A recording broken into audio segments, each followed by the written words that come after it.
Imagine, if you can, a world without borders, not the kind drawn on maps with ink and empire, but the deeper kind, the edges of land and sea, of ice and earth, of silence and human sound. It is the end of the last great ice age. The year is not yet written, calendars have not been invented, but time is moving. And beneath the sky, still heavy with the memory of glaciers, a new chapter is beginning. You are floating not in water, but in thought above a land that will one day be called Britain. But now, it is not an island. Not yet. Stretching north from what we now call France is a vast, rolling plain, damp, green, and threaded with rivers. Mammoths still roam its valleys, their breath steaming in the cool dawn air. Reindeer graze near marshes where cranes call in the fog, and walking quietly among them, barefoot on cold earth, are people, not armies, not kings, just humans carrying flint blades, bone needles, and stories whispered around fires that leave no trace but ash. This is Doggerland, a lost world, swallowed by the sea. For thousands of years, this land bridge connected Britain to continental Europe. It was not wilderness in the way we imagine it today, empty, pristine, untouched. It was lived in, hunted, loved, buried in. Archaeologists have dredged up hand axes, mammoth bones, and even human remains from the cold depths of the North Sea. These are not accidents of geology. They are echoes of home. Then, around 9,000 years ago, the world began to warm. Glaciers that had pressed down on Scotland like frozen fists began to melt. Sea levels rose not in a single cataclysm, but slowly, relentlessly, like water filling a bowl left in the rain. Forests drowned, riverbanks vanished, villages, if we can call them, that were abandoned, not with fanfare, but with quiet necessity. Generations watched the sea edge closer, season by season, until one day, the path to the continent was gone. The island was born, not by decree, not by conquest, but by water. And so, around 8,500 BCE, the British Isles became what they would remain for millennia, a place apart. Not isolated, never that, but separate enough to shape its own rhythms, its own myths, its own slow unfolding story. Now, drift lower. Settle into the damp soil of a Mesolithic campsite on the west coast of what will become Scotland. It is spring. The birch trees are budding. Salmon leap in the river. A small group of perhaps a dozen people move with purpose, not haste. They are hunter-gatherers. Their world is measured in footsteps, not miles. They know every hollow where hazelnuts grow, every pool where eels sleep, every cliff where seabirds nest. Their tools are simple but precise. Microliths, tiny blades of flint set into wood or antler to make arrows and sickles. Their shelters are domes of bent hazel branches covered in hides or thatch. They carry no pottery yet. Their food is eaten fresh or smoked over smoldering juniper. There is no writing, no metal, no wheels. But do not mistake this for simplicity. Their knowledge is vast, written not on parchment, but in muscle memory, in seasonal cycles, in the language of birds and tides. At night, they gather around a fire, not for entertainment, but for warmth, for safety, for connection. Someone hums a tune. A child mimics it. An elder tells a story, not of heroes or gods, but of a bear that crossed the river last winter, or the time the salmon run failed, and they ate nothing but roots for weeks. These stories are survival. They are maps. They are history. And then, around 4000 BCE, something changes. Not with a bang, but with a seed. From across the narrow sea, perhaps from Brittany, perhaps from the Rhine Valley, new people arrive. Or perhaps it is not people, but ideas that drift like pollen on the wind. Whatever the cause, the old ways begin to shift. The hunter-gatherers, who moved with the seasons, now stay. They clear trees with polished stone axes. They plant barley and wheat. They grind grain on saddle querns, their hands stained with flour. They build permanent houses. This is the Neolithic Revolution, and in Britain, it leaves monuments. Not palaces, not fortresses, but circles. Imagine standing at dawn in a field in Wiltshire, just before the sun crests the chalk hills. Before you rises a ring of massive stones, some smooth, some jagged, all impossibly heavy. This is not Stonehenge, not yet. That will come later. This is its ancestor. A place like Windmill Hill or Robin Hood's Ball, where people gathered not to live, but to meet, to trade, to mourn, to celebrate. Archaeologists call these causewayed enclosures, circular ditches with gaps, as if to say, come in, but know you are entering something sacred. Inside, they found animal bones, broken pottery, and human skulls, some carefully buried, others placed with eerie intention. Was this a temple? A marketplace? A cemetery? Likely, it was all three. In a world without separation between sacred and secular, every act carried weight. And then, the great tombs. In Orkney, off the northern tip of Scotland, on a windswept spit of green called Mainland, lies one of the most astonishing places in all of prehistoric Europe, Skara Brae. Buried under sand for 4,000 years, it was revealed only in 1850, after a storm stripped the earth away. What emerged was not a ruin, but a time capsule. 8 stone houses, connected by covered passageways huddled together against the North Sea gales. Each has a central hearth, stone beds filled with heather and bracken, a dresser carved from a single slab of flagstone, and even rudimentary drains. The people who lived here around 3180 BCE were not primitives. They were planners, craftsmen, community members. Their pottery is delicate grooved ware, decorated with geometric patterns that echo designs found in Ireland and Wales. Their tools include bone pins, whalebone mallets, and finely worked flint. And on the walls, faint carvings, spirals, chevrons, symbols whose meanings we can only guess. But Skara Brae was not alone. Across the Isles, people were building for eternity. In the Boyne Valley of Ireland, Newgrange rises a mound older than the pyramids, aligned so precisely that on the winter solstice, a single beam of sunlight pierces its roof box and illuminates the inner chamber for 17 minutes. In Wales, Bryn Celli Dhu on Anglesey holds a stone that casts a shadow marking the solstices. And in Scotland, Maeshowe, a chambered cairn, bears runic graffiti from Vikings who broke in millennia later, proving even raiders felt the weight of its silence. These were not burial sites in the modern sense. They were houses for the dead and, by extension, promises to the living. We remember you, the stones say. You belong. And then came the stones. Not the modest circles of the early Neolithic, but the giants. Stonehenge. To visit it today is to see a skeleton. But once, it was flesh and blood and ceremony, built in phases over 1,500 years, beginning around 3000 BCE. It started as a simple earthwork, a circular ditch with an inner bank and 56 pits now called the Aubrey Holes. Later, bluestones were dragged 150 miles from the Pre-Sealy Hills in Wales. How? We still debate. Rafts, sledges, human chains. The effort alone implies devotion. Then came the Sarsens' massive sandstone blocks weighing up to 25 tons, erected in a horseshoe and outer circle, capped with lintels joined by mortise and tenon joints, a technique more common in carpentry than megalithic architecture. This was engineering as ritual, and it worked with the sky.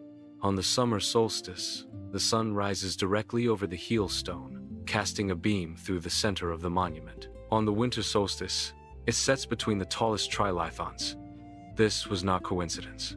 This was cosmology carved in rock. But Stonehenge was not alone.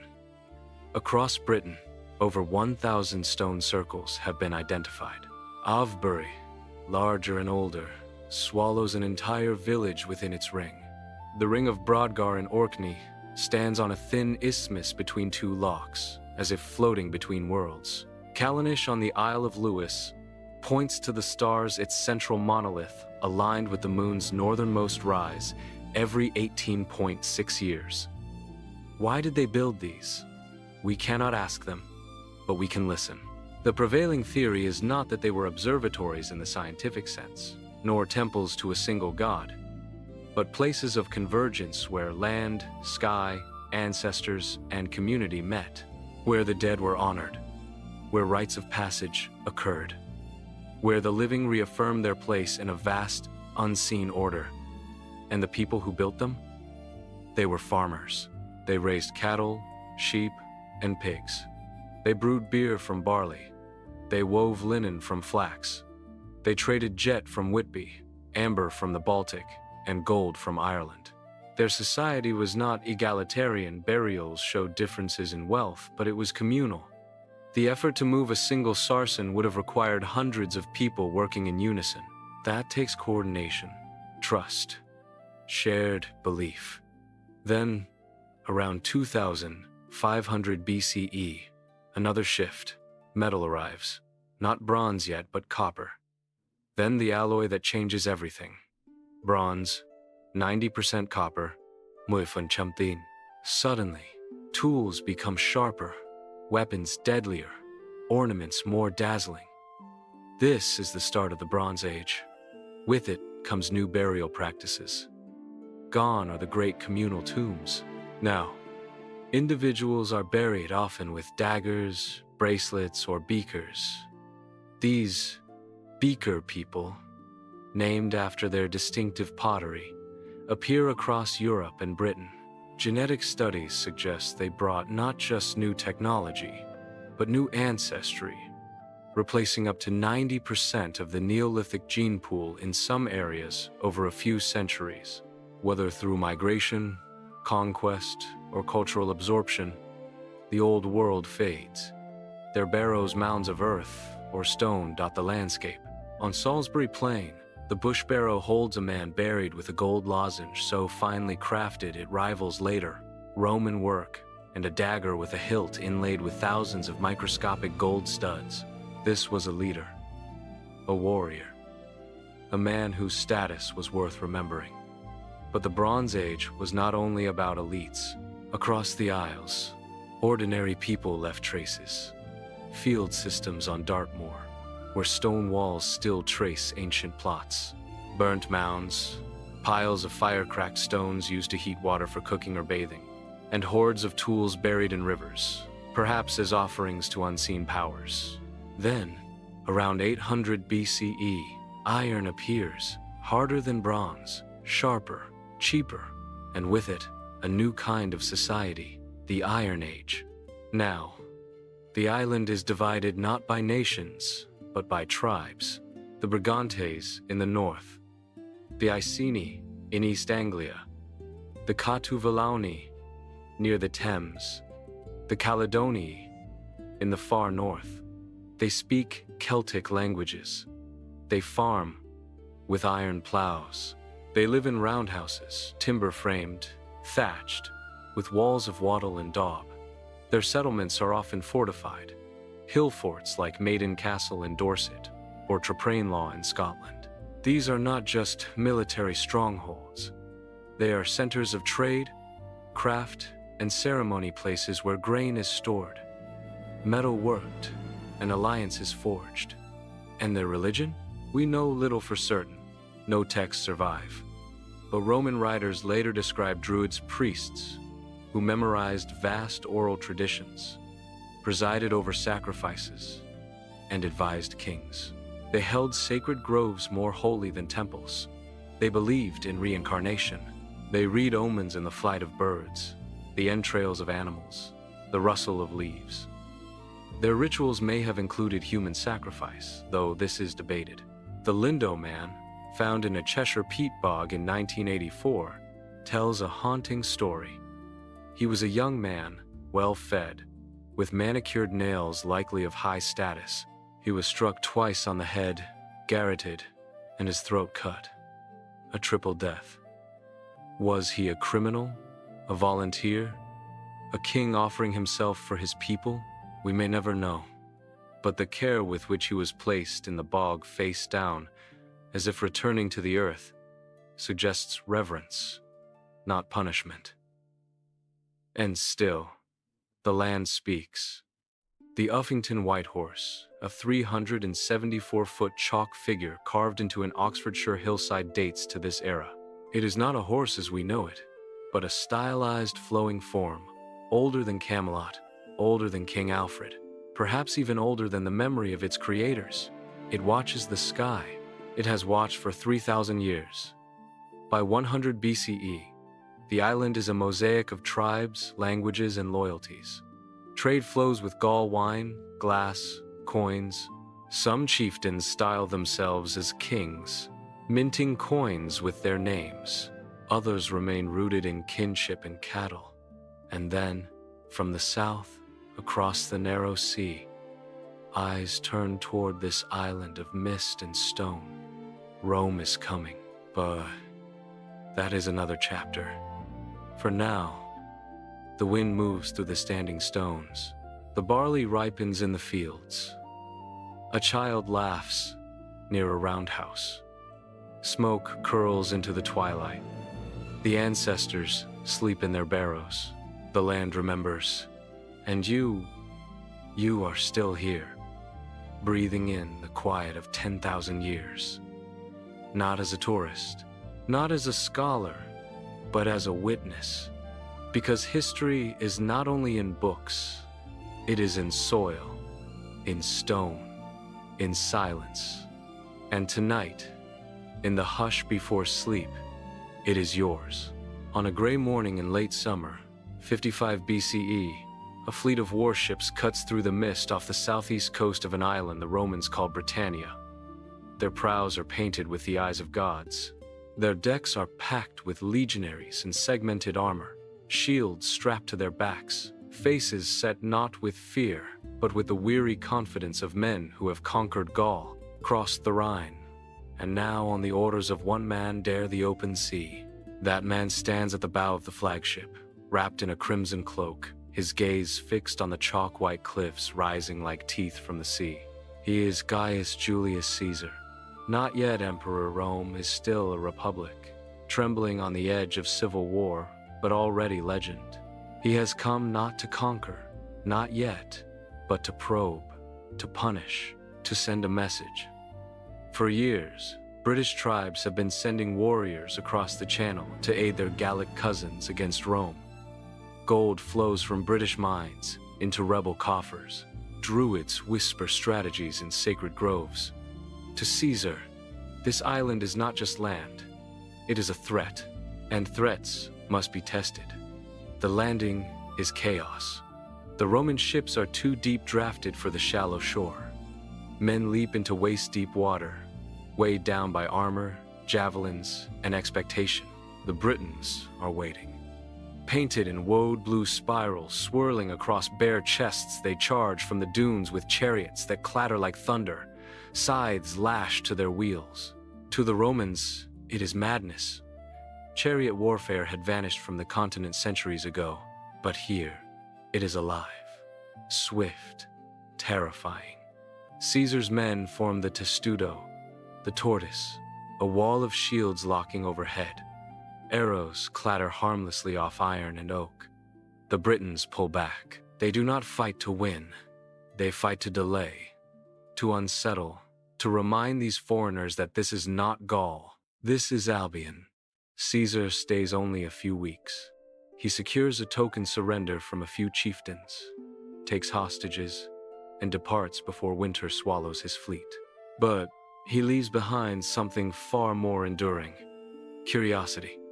In his commentary De Bello Gallico, he describes the island with ethnographic fascination.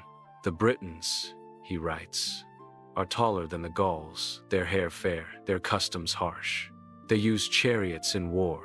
They dye their bodies blue. Their island is rich in tin, grain, and cattle. And their druids, the druids practice strange rites in forests where even Romans fear to walk. He will return the next year, 54 BCE, with a larger force, 5 legions, 2,000 cavalry. This time, he marches inland.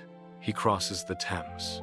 He defeats the Catuvellauni king Cassivellaunus after a campaign of scorched earth and tribal betrayal. Again, he does not stay. No garrisons, no governors, just a fragile web of client kingdoms bound by oaths and fear. And then, nothing. Rome turns inward. Civil war consumes Caesar. Augustus rises. The empire consolidates. Britannia fades into rumor. A land of mists and monsters at the edge of the world. But the island remembers. The tribes grow richer. Trade with Gaul flourishes. Coins stamped with local rulers' names appear. Tincomerus of the Atrebates, Cunobelinus of the Catuvellauni, whom the Romans will later call King of the Britons.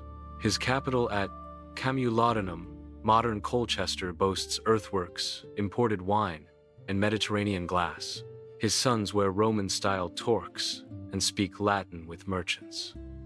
By 40 CE, Rome is ruled by an emperor history remembers as mad, Gaius Caligula. He orders an invasion of Britain. His legions march to the coast.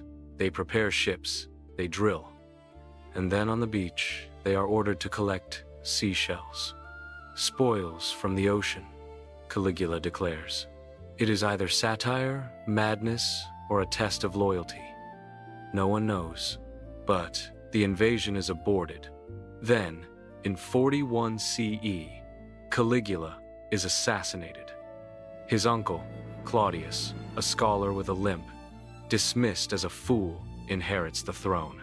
And Claudius, desperate to prove himself a true Roman emperor, sees an opportunity. Britain is divided. Cunobelinus is dead. His sons, Caradicus and Togodumnus, war with each other and with neighboring tribes. The Atrebates, once allies of Rome, have been crushed. One of their princes, Verica, flees across the channel, begging Claudius for help. The Senate is hesitant. Britain is far. Dangerous, unprofitable, some say. But Claudius knows. Emperors are made not by administration, but by triumph. In 43 CE, 4 legions, some 40,000 men, set sail under the command of Aulus Plautius. This time, there will be no retreat. The landing is near modern Richborough, Kent. The Britons, led by the sons of Cunobelinus, resist fiercely. The Medway River runs red for 2 days, as cavalry and chariots clash with legionaries and auxiliaries from Thrace. Togodumnus falls. Caratacus escapes north, a fugitive king with a grudge that will burn for a decade. Claudius himself arrives weeks later not to fight, but to claim victory. He rides an elephant through Camulodunum, accepts the surrender of 11 British kings, and stays just 16 days before returning to Rome to celebrate a triumph so grand it includes live British men and women displayed like exotic beasts. The conquest has begun. But conquest is not occupation. For the next 40 years, Rome expands slowly, brutally, intelligently. The legions build forts along rivers and ridges.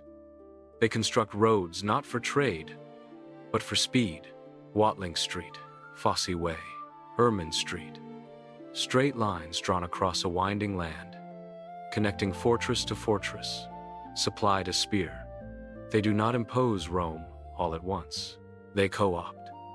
The client kingdom system thrives.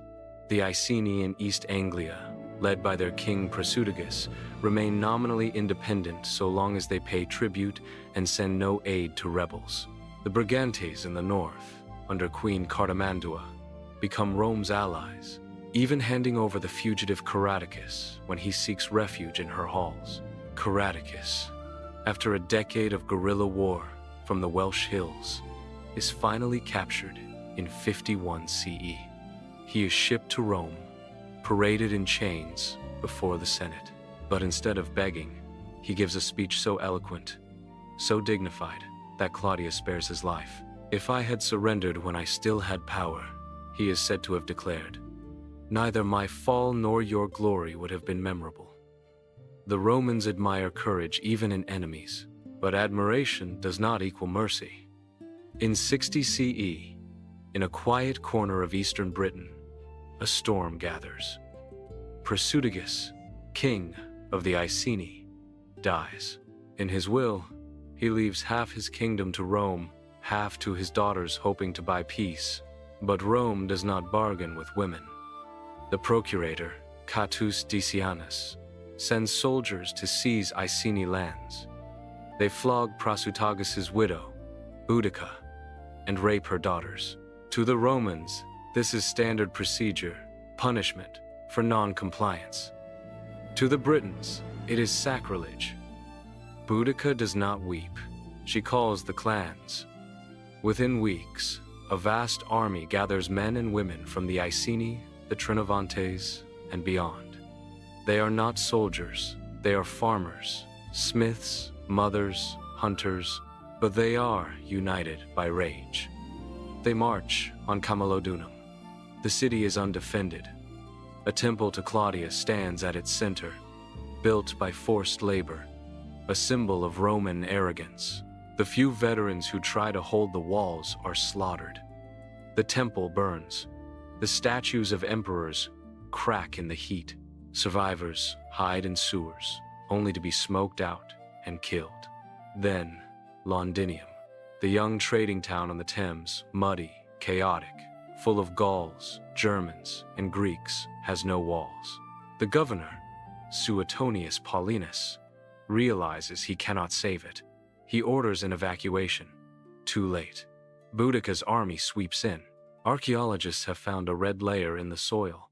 Burned buildings, charred grain, melted pottery. The death toll? Unknown. But Roman sources claim 70,000 dead, likely exaggerated. But the terror was real. Verulamium, modern street Albans, falls next. 3 cities gone. The province teeters on collapse. Suetonius gathers his forces, 10,000 legionaries and auxiliaries, disciplined, armored, trained to kill in formation. Boudica's army numbers 200,000, maybe more, but they are unarmored, undrilled, fueled by fury, not tactics. The battle is fought in a narrow valley, its location still debated, perhaps near Manchester in Warwickshire. Suetonius chooses the ground. He forces the Britons to charge uphill into a killing box. Roman javelins rain down. The gladius short, brutal, perfect for close combat slashes through woad-painted flesh. The Britons cannot retreat. They are packed too tightly. Women and children, who had come to watch the victory, are trampled in the rout. Tacitus claims 80,000 Britons die for 400 Romans. Again, likely inflated, but the rebellion ends. Boudica? She vanishes.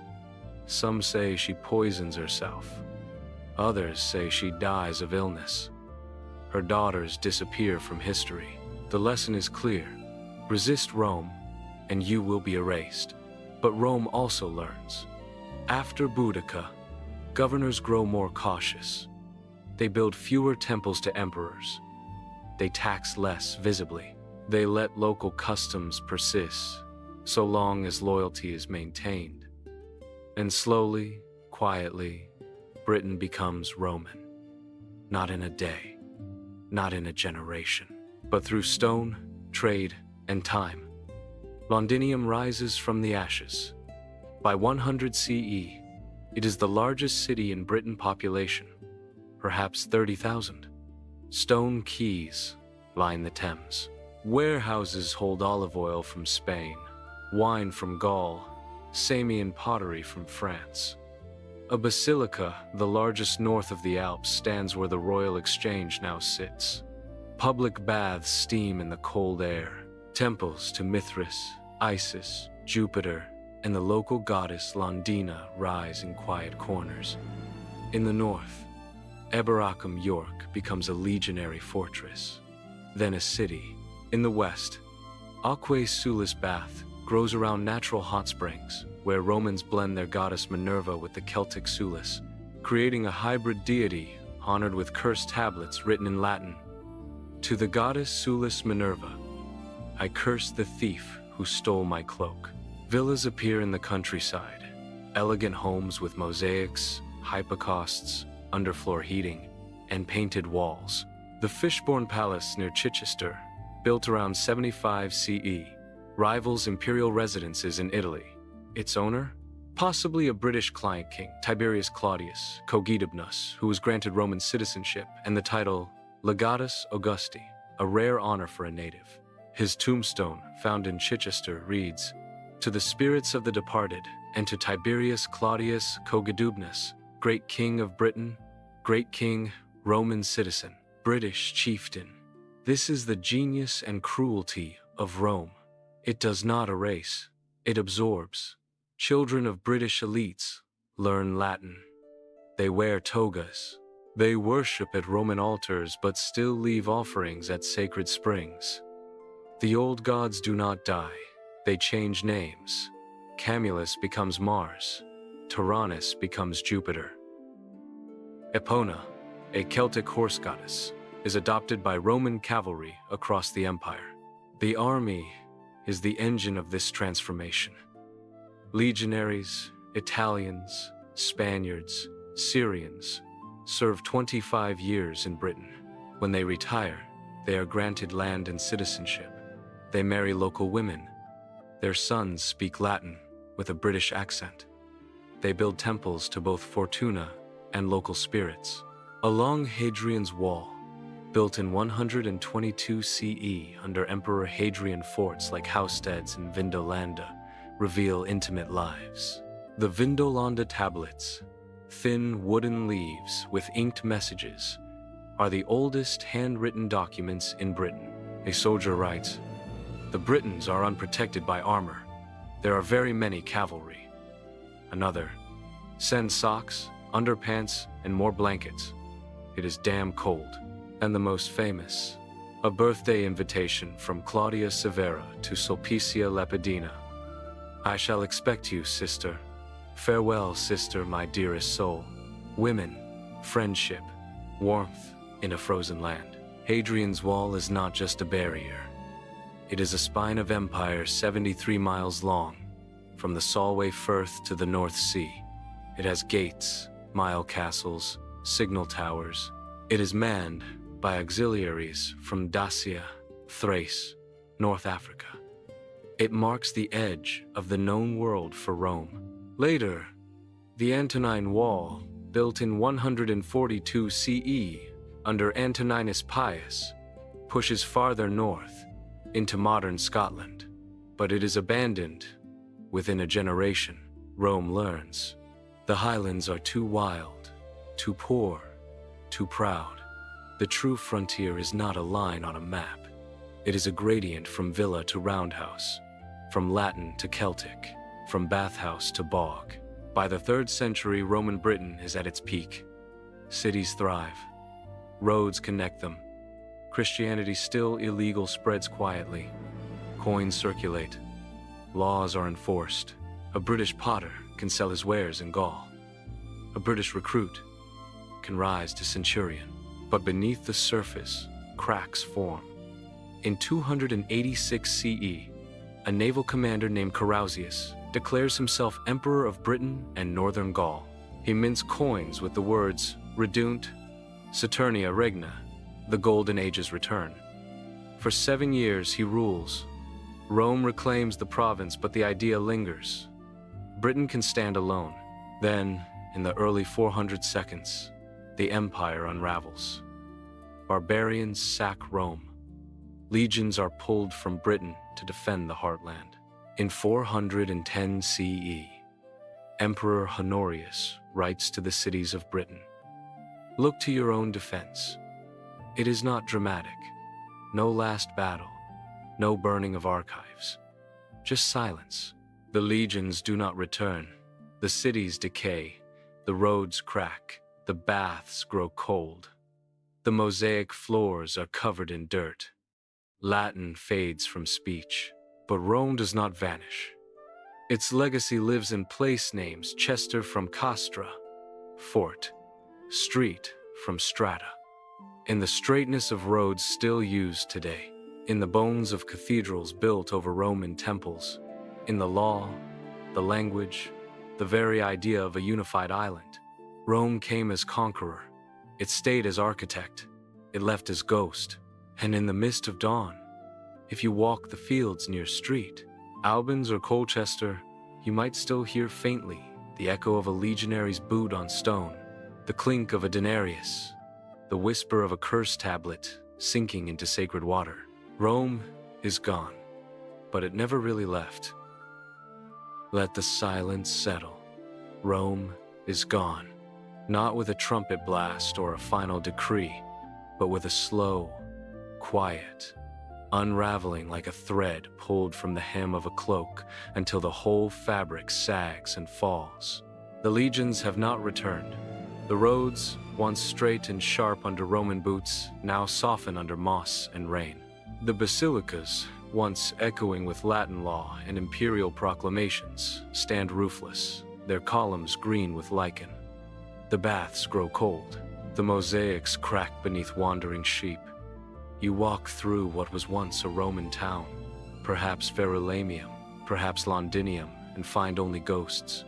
A child's shoe, leather stiff with age, a bronze coin stamped with a face you no longer recognize, a shard of Samian ware, its red glaze still gleaming, half buried in loam. The empire did not vanish in fire. It faded in neglect. And into that silence, new voices rise. They do not speak Latin. They do not build in stone.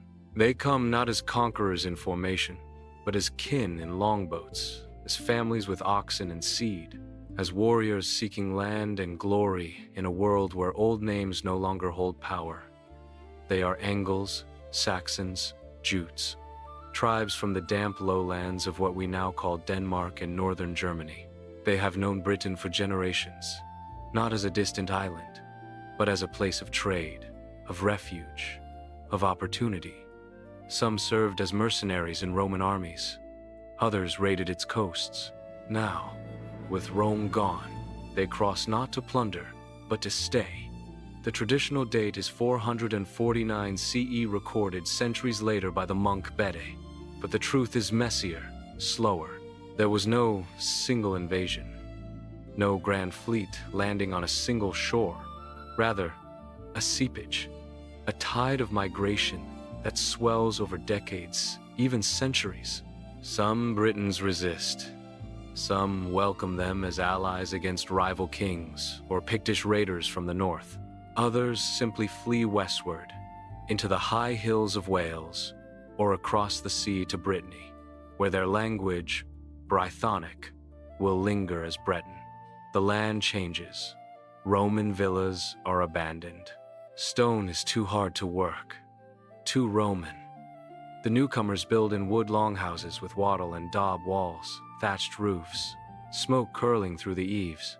Their settlements bear new names: Ham, homestead; Tun, enclosure; Ing, people of. And slowly, a new language takes root. Old English, guttural, rhythmic, full of words for frost, sword, and sea. This is not a unified nation. Not yet. Britain fractures into dozens of small kingdoms, some lasting a generation, others centuries. The chroniclers will later speak of the Heptarchy, 7 great realms. But the number is fluid. There are more than 7, fewer at times. The true map is one of shifting borders, rival kings, and blood oaths sworn over mead.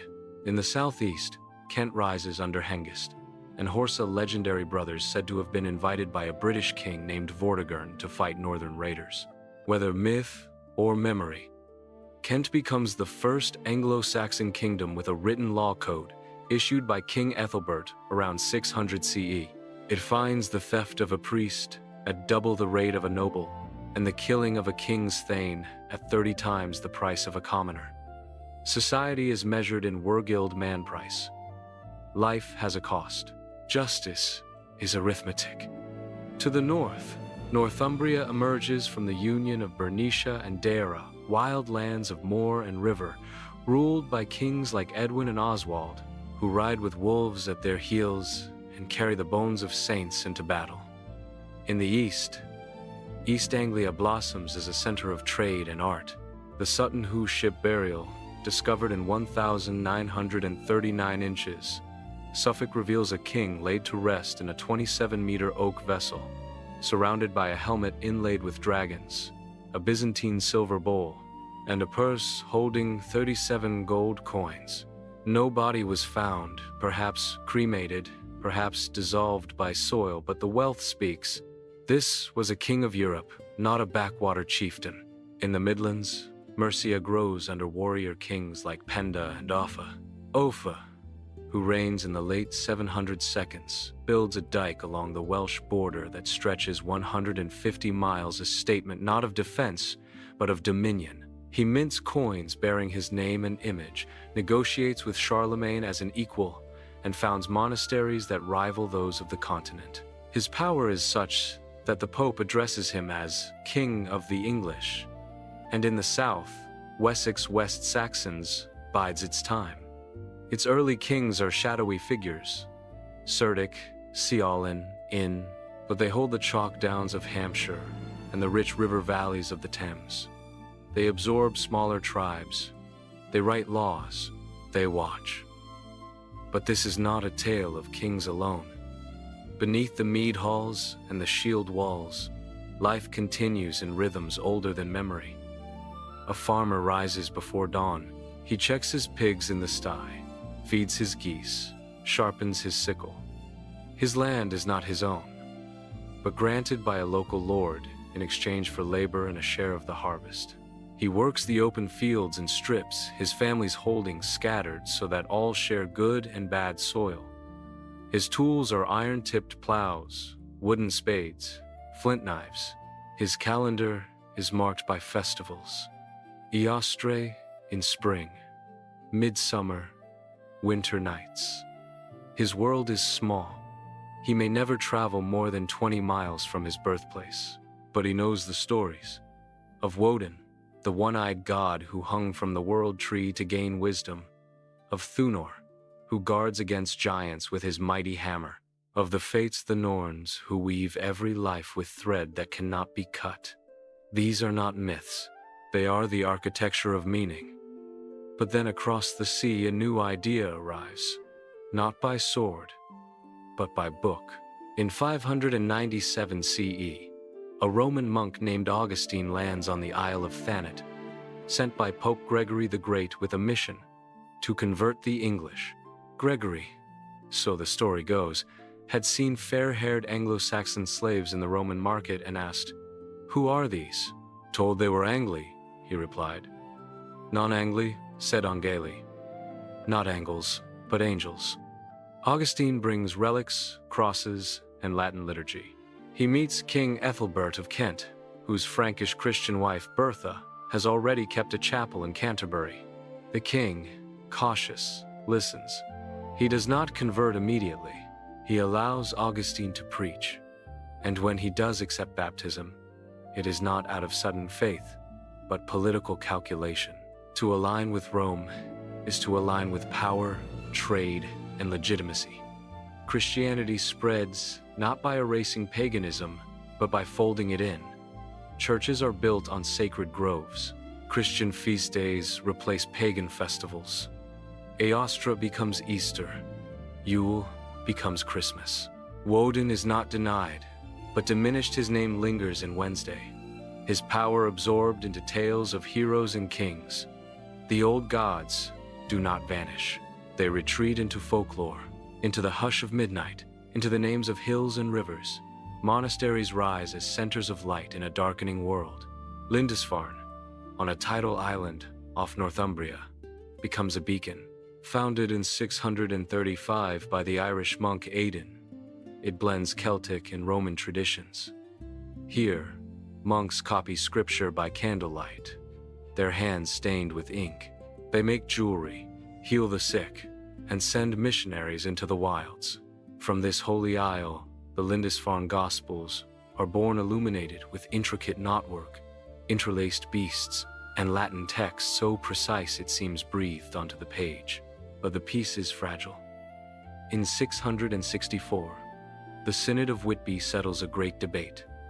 Should the English Church follow Irish customs or Roman ones? King Oswiu of Northumbria, swayed by Rome's claim to authority from St. Peter, chooses the Roman way. The Irish monks withdraw. A unified English church begins to form, one loyal to Rome, not Iona. And with it comes literacy. For the first time, English history is written not in runes carved on stone, but in parchment, bound in leather. Bede, the monk of Jarrow, pens his ecclesiastical history of the English people in 731 CE. He is not just a chronicler, he is a scientist, a theologian, a man who calculates the date of Easter with mathematical precision. His work gives the English a shared past, a sense of identity beyond tribe and king. But just as unity stirs, a storm gathers from the north. It begins on a summer morning in 793 CE. The monks of Lindisfarne rise from matins. The sea is calm, the gulls cry, then sails. Long, narrow ships with dragon prows cut through the mist. Men leap ashore, bearded, armed with axes, speaking a tongue like thunder. They smash the altar, kill the abbot, loot the relics. They take slaves and silver. They leave only smoke and blood. The Vikings have come. They are not invaders, not yet. They are raiders seeking wealth, not land. But their attacks are precise, terrifying. They strike monasteries because they are undefended and rich in gold. They return year after year to Jarrow, to Iona, to Canterbury. The Anglo-Saxon Chronicle, newly begun, records the horror. In this year, fierce, foreboding omens came over the land. And these were immense whirlwinds and flashes of lightning, and fiery dragons were seen flying in the air. These signs were followed by great famine, and shortly after that, in the same year, on 8 January, the harrying of the heathen miserably destroyed God's church on Lindisfarne. But the English do not collapse. In Wessex, a young king rises, Alfred, born in 849, the youngest son of King Ethelwulf. Alfred is thoughtful, sickly, and deeply religious. He loves books, Latin texts he struggles to read until he masters the language. He is not a warrior by nature, but necessity makes him one. By 871, the Vikings have overrun East Anglia, Mercia, and Northumbria. Only Wessex stands. The great heathen army, led by Guthrum, marches south. Alfred fights them at Ashdown, at Wilton, at Wareham. He loses. He flees into the marshes of Somerset, hiding in the Isle of Athelney.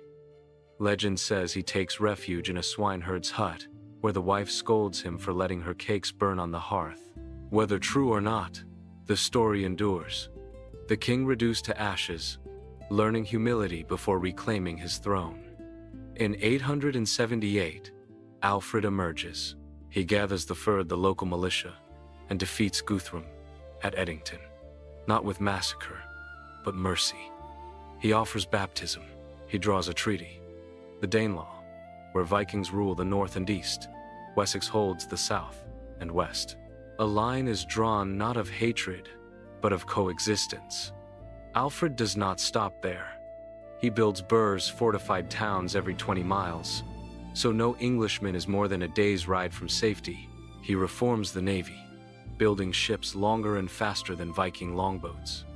He translates Latin works into English Boethius, Gregory's pastoral care, so his people may learn wisdom without Latin. He founds schools. He writes a law code blending Christian ethics and Anglo-Saxon custom. He calls himself not King of Wessex, but King of the Anglo-Saxons. And his dream, though he does not live to see it, will be fulfilled.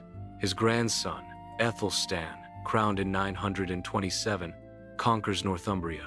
He defeats a coalition of Scots, Vikings, and Welsh at the Battle of Brunanburh, a victory so great it is sung in the chronicle as, "Never yet was there a greater slaughter on this island." Aethelstan is the first true king of the English. He issues charters in Latin, receives embassies from Europe, and is buried in Malmesbury Abbey. His reign is short, but his legacy endures. England is one. For a century, the kingdom holds. But the Vikings return not as raiders, but as settlers, as kings.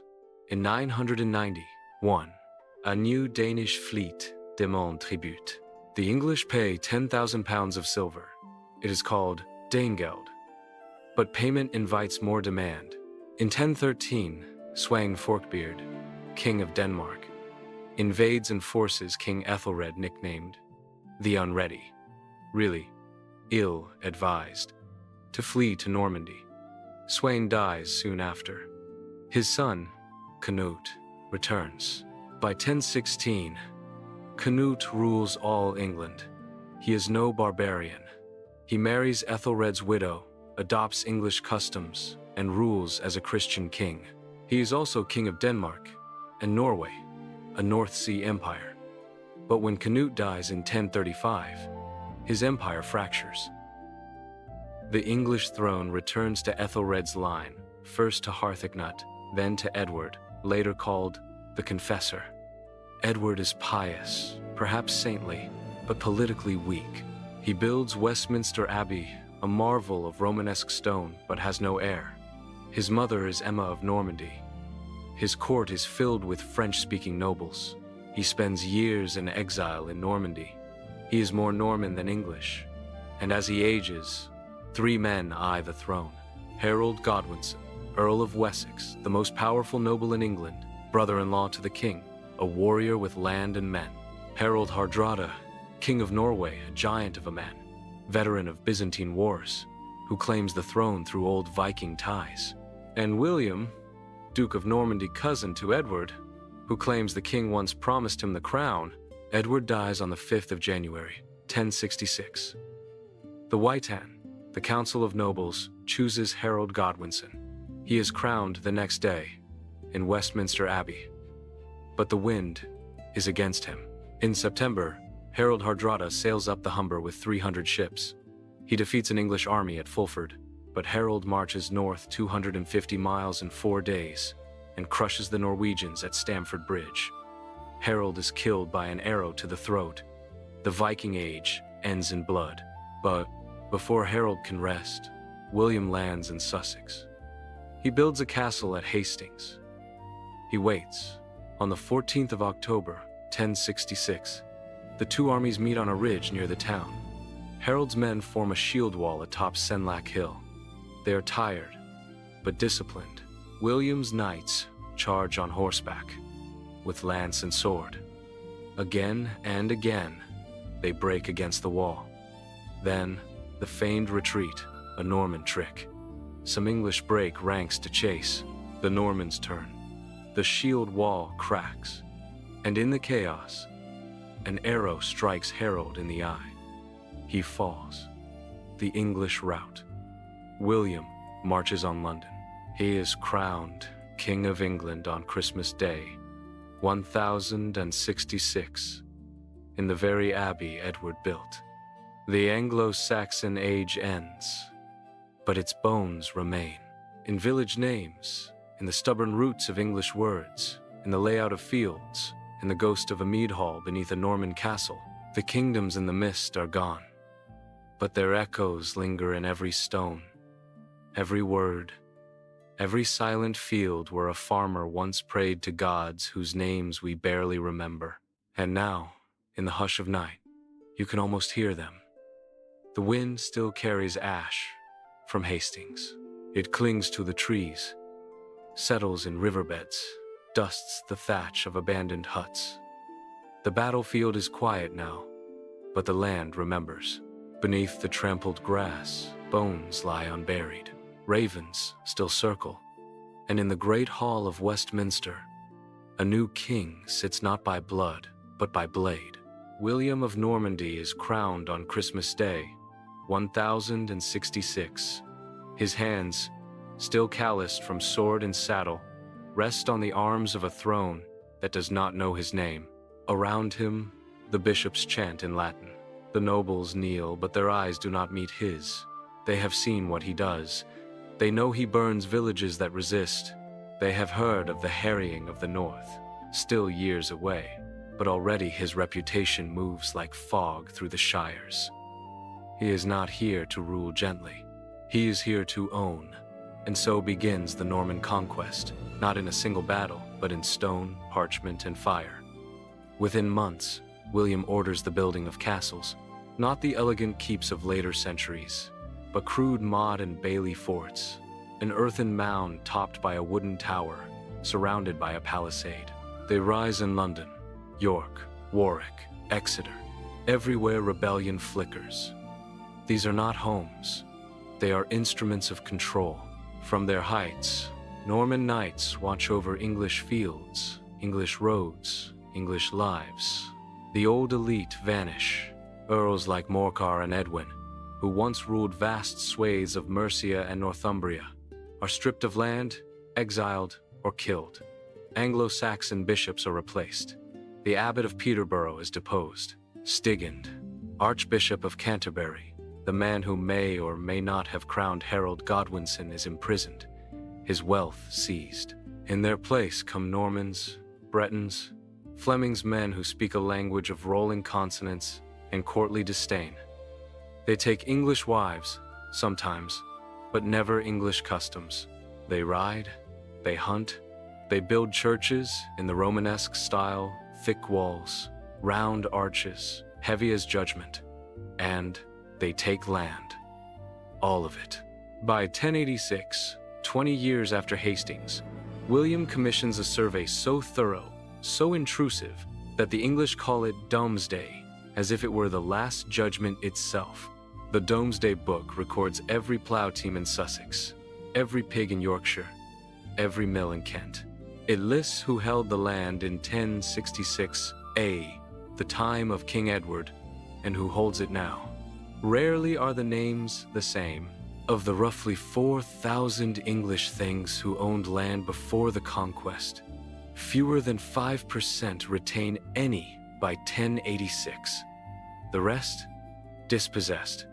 Some flee to Scotland, others to Constantinople, where they join the Varangian Guard, ironically, serving as elite bodyguards to the Byzantine emperor, clad in mail, wielding axes, far from the homes William has given to his followers. One such follower is Odo, Bishop of Bayeux and William's half-brother. He receives Kent. Another is William de Warenne, who takes Sussex. Roger de Montgomery gets Shropshire. And Hugh d'Avranches, nicknamed Lupus, the wolf, receives Chester, tasked with subduing the Welsh marches. The king keeps the best for himself. 20% of all arable land, including vast forests like the New Forest, where he outlaws hunting. To kill a deer is now a crime punishable by blinding or castration. The forest is not for people. It is for the king's pleasure. But William is not reckless. He knows England is vast, wet, and resentful, so he allows some continuity. The shire system remains. Local courts still meet. The English still pay Geld the land tax, but now it flows to Normandy. Even the language of administration, for a time, is English. Only gradually does Latin replace it, then French. Still, the fracture is deep. In villages, the Lord now speaks Norman French. The priest may be a foreigner. The law is harsher. The church enforces celibacy more strictly. Even the calendar changes. Feast days shift to align with Rome, not local custom. And then, the stones rise. Not just castles, but cathedrals. At Durham, a fortress church is built on a peninsula above the river where its massive pillars supporting a vaulted ceiling that seems to defy gravity. At Winchester, the old minster is demolished to make way for a new cathedral, longer than any in Christendom. At Ely, monks chant in a choir that echoes for centuries. These are not merely acts of piety, they are declarations. God, too, has been conquered. Yet, resistance smolders. In the fens, hereward the wake. The wake, meaning watchful or defiant, leads a guerrilla campaign from the marshes, burning Norman outposts, ambushing supply lines. He is never captured. Legends say he escapes into the mist, a ghost of English pride. In the north, in 1069, Edgar Atheling, the last male heir of the West Saxon line, joins forces with Danes and northern earls. They sack York. William responds with terror, the harrying of the north. For months, Norman troops burn crops, slaughter livestock, destroy seed stores. They salt the earth. They leave villages empty, fields blackened. Chroniclers say 100,000 die not in battle, but of starvation. Wolves roam freely, feeding on unburied dead. When William finally surveys the land, he finds only silence. It works. No major rebellion rises again in his lifetime. William dies in 1087, not in battle, but from internal injuries after his horse rears during a campaign in France. He is buried in Caen. The ceremony is interrupted when a man claims the church was built on his stolen land. The body bursts open in the heat. The stench drives mourners away. His sons inherit a kingdom but not peace. William Rufus, his second son, takes England. He is red-haired, hot-tempered, and rumored to be godless. He quarrels with the church, keeps the Archbishopric of Canterbury vacant for years to collect its revenues, and builds the Great Hall at Winchester, a vast chamber of stone that still stands. He dies in 1100, shot by an arrow while hunting in the New Forest. Was it accident or assassination? His brother Henry is nearby. Within hours, Henry seizes the throne. Henry I is clever, literate, and ruthless. He restores order. He marries Edith, daughter of Malcolm III of Scotland, a woman of English royal blood, whom he renames Matilda to sound more Norman. It is a calculated move, to heal the wound between conqueror and conquered. Their son, William Atheling, is the hope of the realm, a prince who blends Norman steel and English lineage. But in 1120, the white ship sinks off the coast of Normandy. The prince drowns. The future vanishes with him. Henry remarries, but produces no male heir. On his deathbed in 1135, he makes his barons swear to uphold his daughter Matilda, Empress Matilda, widow of the Holy Roman Emperor, as queen. They swear, and then they break their oath. Stephen of Blois, Henry's nephew, rushes to London. The citizens crown him. Matilda lands in England. Civil war erupts. The anarchy. For 19 years, England tears itself apart. Castles multiply, over 1,000 built without royal license. Lords mint their own coins. Roads become dangerous. Famine spreads. The Anglo-Saxon Chronicle laments. Christ and his saints slept. Matilda fights fiercely. She escapes Oxford Castle in winter, crossing the frozen Thames in white to blend with the snow. But she is proud, imperious, more of a man than a woman, say chroniclers who dislike strong queens. Her cousin Stephen is weak, well-meaning, but ineffective. Finally, a compromise. Stephen will rule for life, but Matilda's son, Henry, will succeed him. In 1154, Henry II ascends the throne. He is not just King of England. Through his mother, he holds Normandy and Anjou. Through his wife, Eleanor of Aquitaine, divorced from the King of France, he rules a third of what is now France. His empire stretches from the Pyrenees to the Scottish border. He is 21 years old, and he is brilliant. Henry restores royal justice. He sends judges on circuit, justices in Ayr, who hear cases in shire courts, applying a growing body of common law.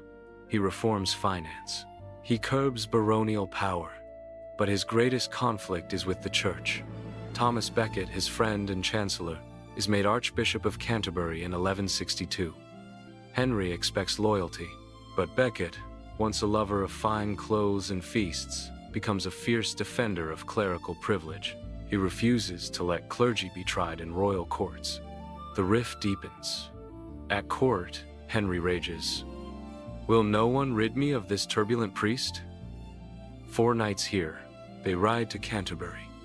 On the 29th of December 1170, they murder Becket at the altar of his own cathedral. Europe is horrified. Becket is declared a saint within 3 years. Pilgrims flock to his shrine. Henry does public penance walking barefoot to the cathedral, allowing monks to scourge his back. But the damage is done, and his family will betray him. Eleanor, his queen, conspires with their sons young Henry, Richard, Geoffrey against him. They want power. They want land. They want freedom from a father who hoards both. Rebellion after rebellion. Prison for Eleanor. Exile for sons. Only John, the youngest, nicknamed Lackland, remains loyal. For now. When Henry dies in 1189, broken and alone, Richard the Lionheart takes the throne. He is a warrior, not a king. He speaks little English. He spends 10 years on crusade, in captivity, or in France. He taxes England to fund his wars. He dies in 1199, shot by a crossbow bolt while besieging a castle in France. His last act? Forgiving the boy who shot him. His brother John inherits. John is clever, suspicious, and unlucky in war. He loses Normandy to Philip II of France in 1204. The English barons, many of whom held lands on both sides of the Channel, are furious. They have lost their continental estates. Their wealth shrinks. Their loyalty wanes. John taxes harder. He seizes hostages. He invents new fines.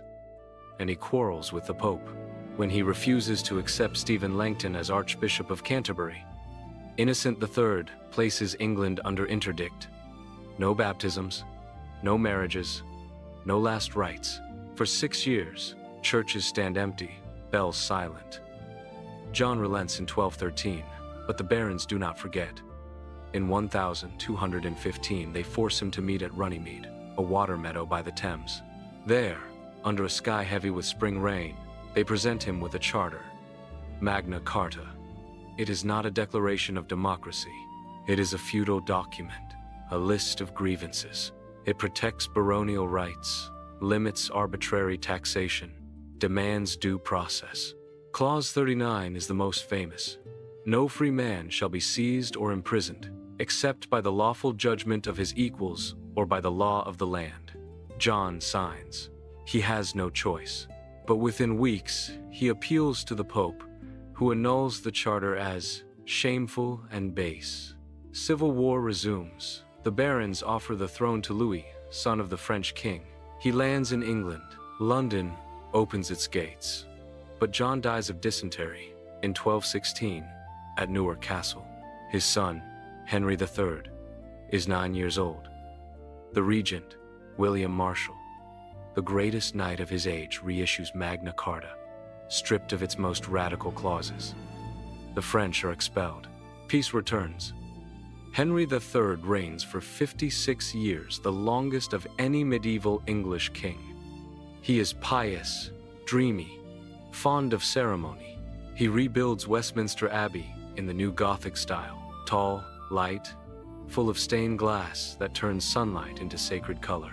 He adores Edward the Confessor, whose shrine becomes the heart of the new church. But he is a poor ruler. He favors foreign relatives. The Sicilian adventure drains the treasury. He ignores baronial council. In 1258, the barons, led by Simon de Montfort, force him to accept the provisions of Oxford, a council to govern in his name. When Henry reneges, de Montfort raises an army.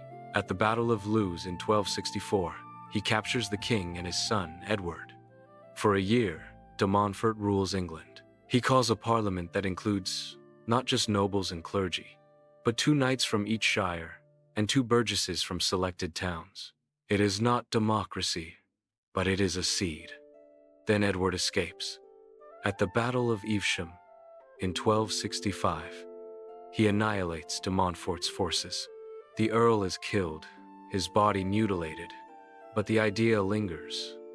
Parliament will not vanish. Edward I, tall, stern, called Longshanks, inherits the throne in 1272.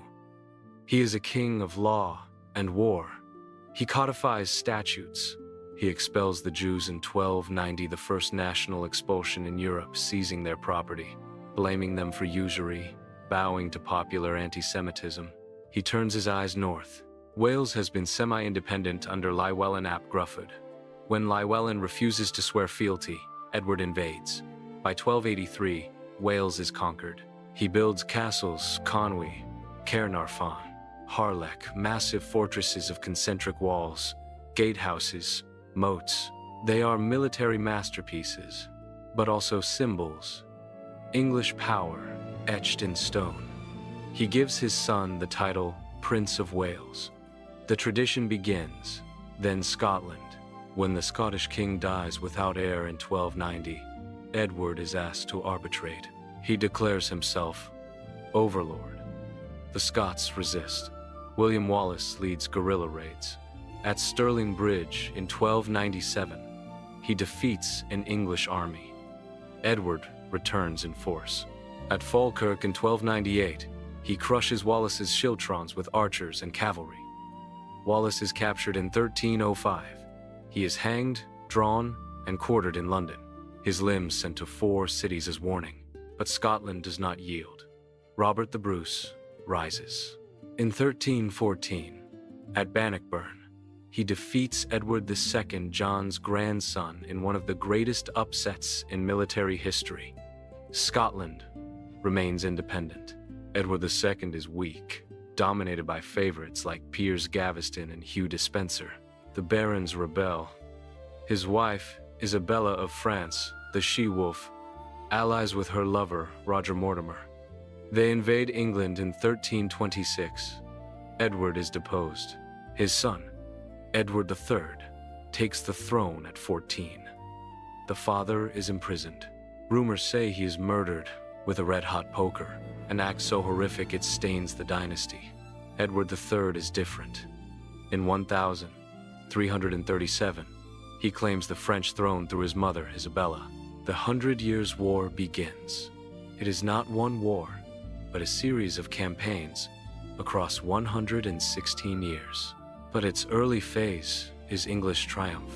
At Crecy in 1346, Edward's son, the Black Prince, leads an army of 12,000 against 30,000 French. The English longbow, a weapon that can pierce armor, at 200 yards slaughters the flower of French chivalry. The king fights alongside common men. A new idea of national identity forms. At Poitiers in 1356, the Black Prince captures King John II of France. The ransom is 3 million gold écus, more than England's annual revenue. England is rich, confident, proud. But then death. In 1348, a ship docks at Melcombe Regis in Dorset. Rats scurry ashore. Fleas carry a bacterium, Yersinia pestis. The Black Death arrives. Within 2 years, it kills between 30% and 50% of England's population, perhaps 2 million people. Villages vanish, fields lie fallow. The labor shortage empowers survivors. Wages rise.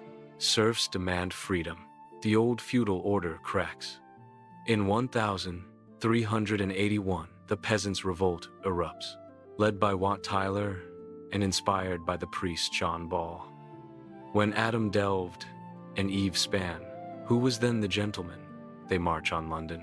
They burn Savoy Palace, behead the Archbishop of Canterbury, and demand an end to serfdom. The boy king Richard II, just 14, meets them at Smithfield. He promises reform. "You shall have all you ask," he says. Then, as Tyler reaches for him, the mayor of London stabs the rebel leader. The revolt collapses. Richard revokes all promises. Villains ye are, and villains ye shall remain, he declares. But the lie is exposed. Serfdom cannot survive. The world is changing. Chaucer writes, "The Canterbury Tales in English, not French or Latin." The vernacular rises. The Lollards, followers of John Wycliffe, translate the Bible into English, challenge church authority, and plant seeds of reform. And the monarchy weakens. Richard II, once brave, becomes tyrannical. He banishes nobles, seizes lands, rules by favorites. In 1399, his cousin Henry Bolingbroke, son of John of Gaunt, returns from exile. The king is in Ireland. The people welcome Henry. Richard is captured. He is forced to abdicate. Henry IV takes the throne. The Plantagenet line continues, but legitimacy is now broken, not by conquest, but by usurpation. The stage is set for civil war, but that is for another century. For now, the longbow sings in memory. The plague's shadow lingers in empty fields. The stones of castles stand cold under moonlight. And in a quiet cell, a scribe copies Wycliffe's words by candlelight, unaware he is writing the first lines of the Reformation. The age of crowns and conflict is not over. It is only gathering breath. The crown is heavy, not just in weight, but in blood. In 1399, Henry Bolingbroke seized it from his cousin Richard II, not in open battle, but in the quiet collapse of loyalty. He became Henry IV, the first Lancastrian king and the first to rule without clear, uncontested right. That fracture never healed. It slept, it festered, and for the next century, it would bleed England dry. Welcome to the Age of Roses, not the soft-petaled kind that grace gardens, but the thorny emblems of rival houses, red for Lancaster, white for York. A civil war waged not in foreign lands, but in English fields, English towns, English hearts. It begins in the shadow of legitimacy. Henry IV spends his reign putting down rebellions, from Owen Glyndwr in Wales, who dreams of an independent Welsh state, from Henry Percy Hotspur in the north, who once helped Henry seize power but now resents his cold, calculating rule. The king grows sick, paranoid, aged before his time. He dies in 1413, praying in Westminster Abbey, collapsing near the shrine of Edward the Confessor, the very saint his dynasty tries so hard to emulate. His son, Henry V, is different, tall, charismatic, fluent in both French and English. Henry V is the warrior king England craves. He renews the claim to the French throne, a claim dormant since Edward III, and invades in 1415. At Agincourt, on a muddy field choked with rain and corpses, he achieves the impossible. 6,000 English, many of them archers kneeling in prayer before battle, defeat 30,000 French nobles. The longbow sings again. The myth of English invincibility is reborn. Henry marries Catherine of Valois, daughter of the French king. By the Treaty of Troyes, 1420, he is named heir to France. Their son will inherit both crowns, but fate intervenes. Henry V dies in 1422, just 35 years old, of dysentery, likely contracted in the siege of Meaux. His son, Henry VI, is 9 months old, a baby king, and a kingdom unready for peace. For the next 30 years, England is ruled by regents, factions, and fear. Henry VI grows into a pious gentleman prone to trances, uninterested in war or politics. He founds Eton College and King's College, Cambridge, dreaming of scholarship, not sovereignty. But England needs a king who can lead armies, not recite psalms. His wife, Margaret of Anjou, a French noblewoman of fierce intelligence, and tries to fill the void. She raises armies, negotiates alliances, and fights to protect her son's inheritance. But to many English nobles, she is a foreigner, a meddler, a threat, and then, from the north, a rival emerges. Richard, Duke of York. He has a claim older, some say, than Lancaster's. Through his mother, he descends from Lionel of Antwerp, Edward III's second son. Henry VI descends from John of Gaunt, the third son. In strict inheritance, York's line comes first. He does not seek the crown at first, only reform, only to curb the corruption of Margaret's favorites. But the realm is divided. At the First Battle of St. Albans in 1455, York defeats the king's forces. Henry VI is captured. The war begins not with a declaration, but with a skirmish that spirals. For 30 years, England tears itself apart. Families choose sides. Brothers fight brothers. Lords switch allegiance like changing coats. The Nevilles, the Percys, the Beauforts all play their part. At Towton in 1461, the bloodiest battle ever fought on English soil. 28,000 men die in a snowstorm. The field runs red. Survivors slip in gore. York's son, Edward, becomes Edward IV. Handsome, charming, ruthless. He marries Elizabeth Woodville, a commoner, a widow against the wishes of his powerful ally, Richard Neville, the Kingmaker. The alliance shatters. Neville switches sides, restores Henry VI briefly. Then Edward returns, defeats and kills Neville at Barnet. Henry VI is murdered in the Tower, gently, they say, but dead all the same. Peace seems possible. But Edward dies young in 1483. His sons, Edward V and Richard, are 12 and 9. They are placed in the Tower for protection by their uncle, Richard, Duke of Gloucester, then disappear. The princes in the Tower vanish. History blames Richard III. Was he guilty? We do not know for certain, but the suspicion sticks. He takes the throne. 2 years later, on a summer morning in 1485, Henry Tudor, descendant of a Beaufort line, bastard-born but legitimized lands in Wales. He has spent his life in exile, waiting. He gathers Welsh rebels, disaffected Yorkists, anyone who hates Richard.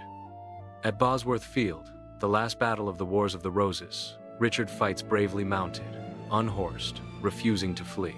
He dies, shouting, "Treason! Treason!" His crown is found in a hawthorn bush and placed on Henry's head. The Tudor dynasty begins, not in glory, but in pragmatism. Henry VII knows he rules by conquest, not consent. So he marries Elizabeth of York, uniting red and white roses, and builds a new symbol, the Tudor rose, half red, half white. He fills his coffers. He crushes rebellions. He avoids war. He builds the first modern bureaucracy: spies, accountants, tax collectors. His reign is dull, but it is stable, and it sets the stage for his son. Henry VIII, born in 1509, raised not for kingship, but for the clergy. His older brother Arthur was the heir. Henry is brilliant, athletic, fluent in Latin and music. He writes a book against Luther and is named Defender of the Faith by the Pope. But he is also impatient, obsessed with legacy, and desperate for a male heir. His first wife, Catherine of Aragon, Arthur's widow, daughter of Ferdinand and Isabella of Spain, bears him only one surviving child, Mary. 5 pregnancies end in stillbirth or infant death. Henry grows convinced God is punishing him for marrying his brother's wife, a union forbidden in Leviticus. He seeks an annulment. The Pope, held captive by Catherine's nephew, the Holy Roman Emperor, refuses. So Henry does the unthinkable. He breaks with Rome, not for theology, but for dynasty. With the help of Thomas Cromwell and Thomas Cranmer, he declares himself supreme head of the Church of England. Parliament passes the Act of Supremacy, 1534. Monasteries are dissolved, their lands sold, their monks pensioned or scattered. England becomes Protestant in name, though many remain Catholic in heart. Henry marries Anne Boleyn. She gives him Elizabeth, but no son. Accused of adultery, incest, and witchcraft, she is beheaded in 1536. He marries Jane Seymour. She gives him Edward and dies 12 days later from childbed fever. He marries Anne of Cleves, divorces her within months, calling her a Flanders mare. He marries Catherine Howard, executes her for adultery. He marries Catherine Parr, who survives by nursing him through his final, obese, ulcerated years. Henry dies in 1547. His son, Edward VI, is 9, a sickly boy, raised on Protestant doctrine. He rules through regents, first his uncle Edward Seymour, then John Dudley. Under them, England becomes fully Protestant. Altars stripped, saints erased, Latin Mass replaced by English prayer. But Edward dies at 15. His half-sister Mary takes the throne. Catholic, bitter, scarred by years of marginalization, Mary seeks to restore the old faith. She marries Philip II of Spain. She burns 300 Protestants at the stake, earning the name Bloody Mary. Her reign is short, unpopular. She dies in 1558, possibly of ovarian cancer, possibly of heartbreak over a phantom pregnancy. Her half-sister Elizabeth becomes queen. Elizabeth I. She is 25, unmarried, intelligent, cautious. She has seen what happens when women rule. Mary's fanaticism, Lady Jane Grey's execution after 9 days on the throne. She will not make their mistakes. She establishes the Elizabethan religious settlement, a middle way. Protestant in structure, Catholic in ritual. She becomes supreme governor, not head of the church, softening the insult to Rome. Her reign is not peaceful. Plots surround her. Catholics dream of replacing her with Mary, Queen of Scots, a Catholic claimant with strong Tudor blood. Mary is imprisoned for 19 years. Finally, after the Babington plot, a real conspiracy to assassinate Elizabeth, Mary is executed in 1587. Philip II of Spain, enraged, sends the Armada in 1588, 130 ships, 30,000 men, to invade England, restore Catholicism, depose the heretic queen. But England's ships are faster. The wind, the Protestant wind, scatters the Spanish fleet.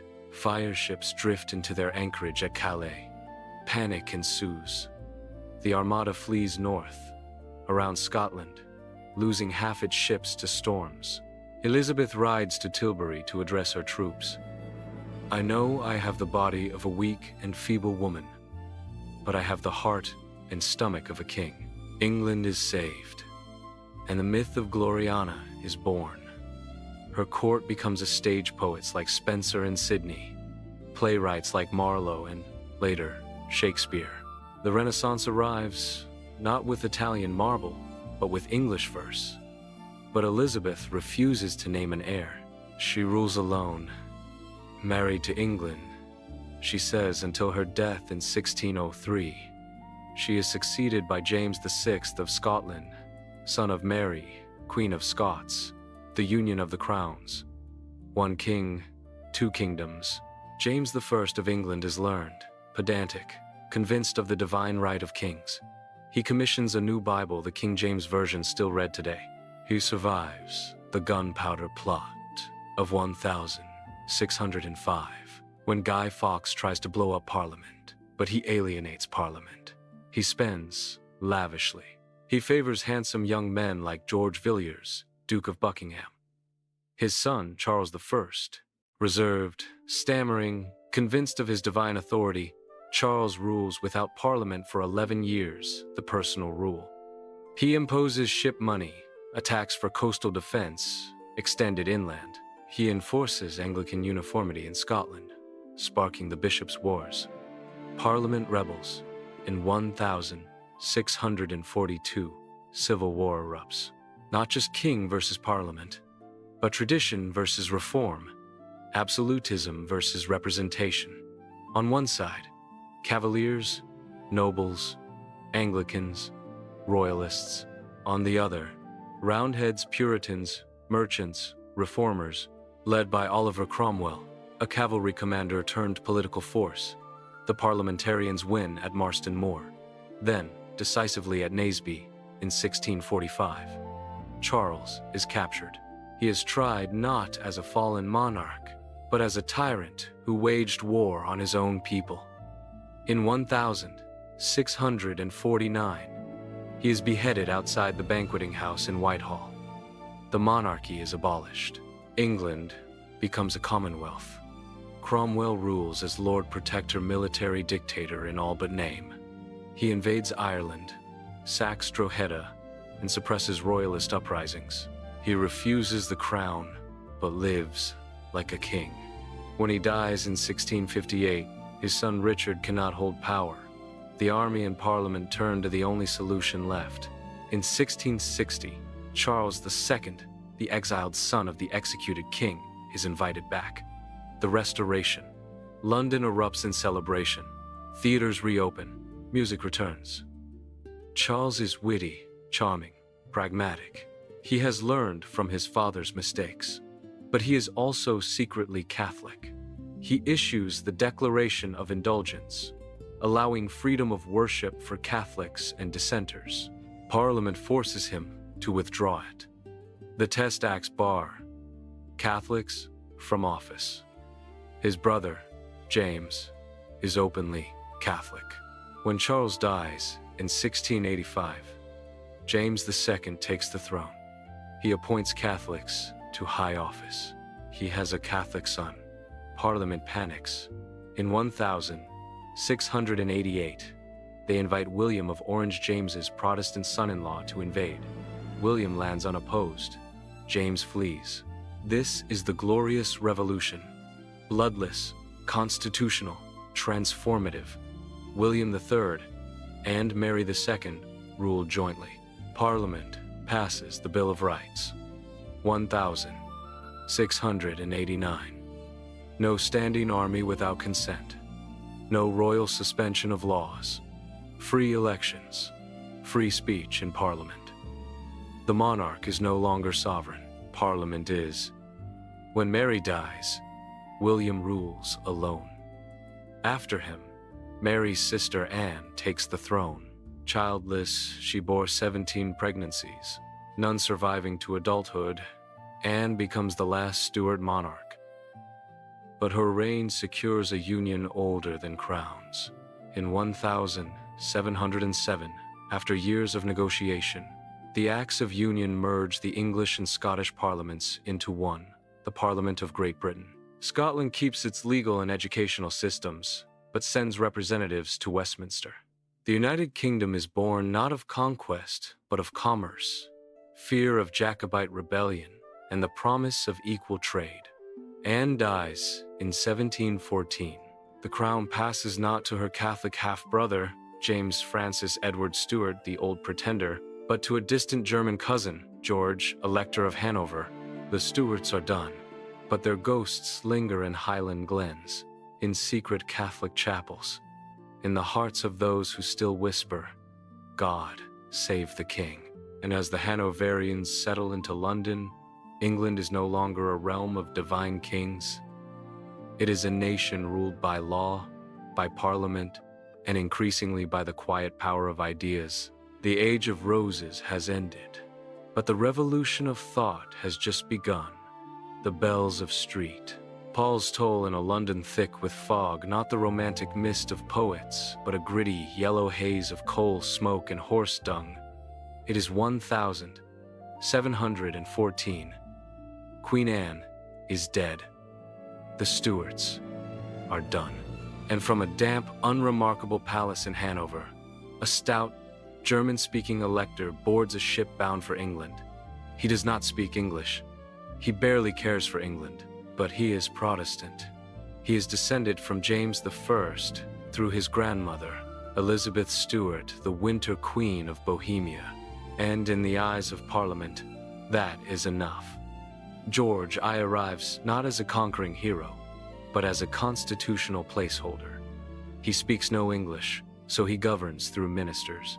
Chief among them is Robert Walpole, often called the first Prime Minister, not because the title exists yet, but because he wields the power. The monarch begins to recede. Parliament rises, and quietly, Britain changes. The early Georgian age is not grand, it is pragmatic. London swells, not with palaces, but with brick townhouses for merchants, lawyers, and East India Company clerks. Coffee houses buzz with gossip, stock prices, and pamphlets. Newspapers multiply. The Spectator and Tatler shape public opinion. Reason, not revelation, becomes the new currency. But beneath the polish, rebellion simmers.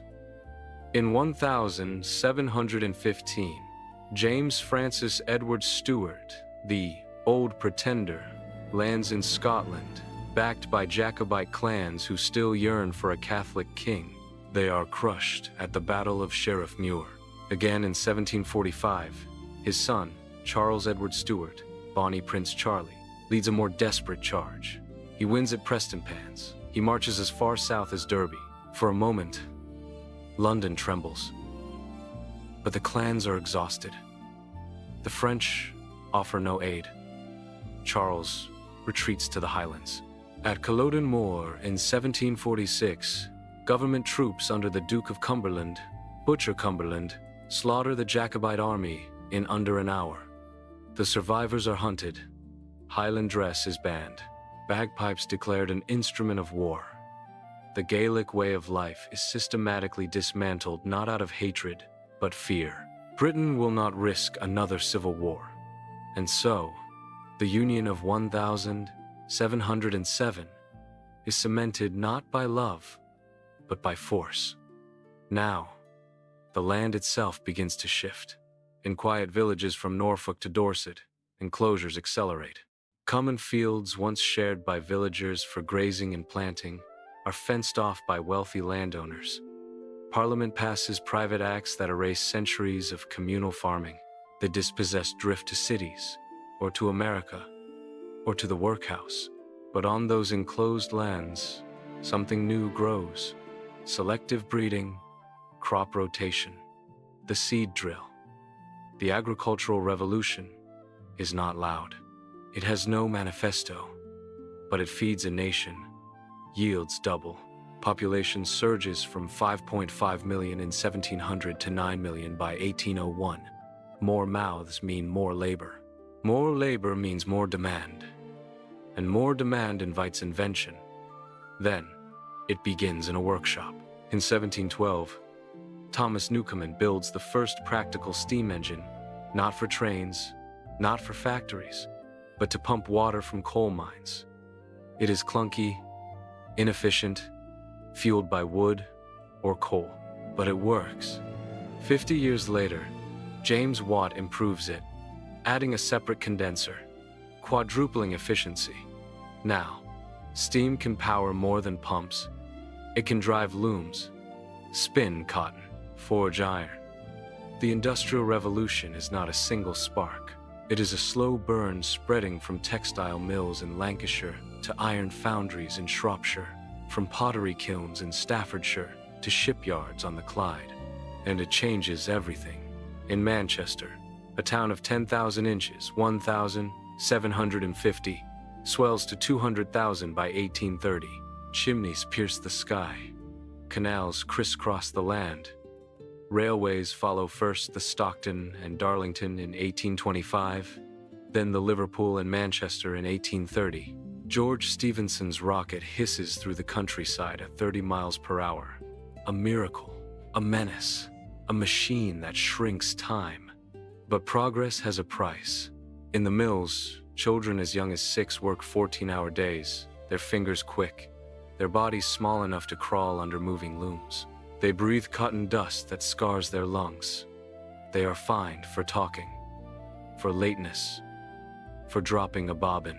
Their wages feed families who own nothing but debt. In London, the Thames smells of sewage, slaughterhouses, and chemical runoff. The air chokes. The poor live 10 to a room in rookeries like Street Giles districts so dense, sunlight never touches the ground. Yet, Britain thrives. Not because it is just, but because it is productive. And its factories need markets, so it looks outward. The British Empire, once a scatter of Caribbean sugar islands and Indian trading posts, becomes a global machine. In 1757, at the Battle of Plassey, Robert Clive, agent of the East India Company, defeats Siraj-ud-Dowlah, the Nawab of Bengal. How? Not with armies, but with bribes. He turns the Nawab's own commanders against him. Bengal, the richest province in India, falls into company hands. The company is not a government. It is a corporation, but it collects taxes, mints, coins, raises armies, rules millions. Back in Britain, Clive is hailed as a hero. He buys an estate. He sits in Parliament. He defends his fortune. By God, he tells the House of Commons, I stand astonished at my own moderation. The wealth flows home. Calico, tea, indigo, opium, ships return laden, merchants become aristocrats. Country houses rise funded by Caribbean sugar, grown by enslaved Africans, and Indian cotton, harvested under company coercion. But conscience stirs. In 1787, a group of Quakers and Anglicans form the Society for Effecting the Abolition of the Slave Trade. At its heart is Thomas Clarkson, who collects shackles, thumbscrews, and diagrams of slave ships like the infamous Brooks, which shows 454 humans packed like cargo in a space meant for 200.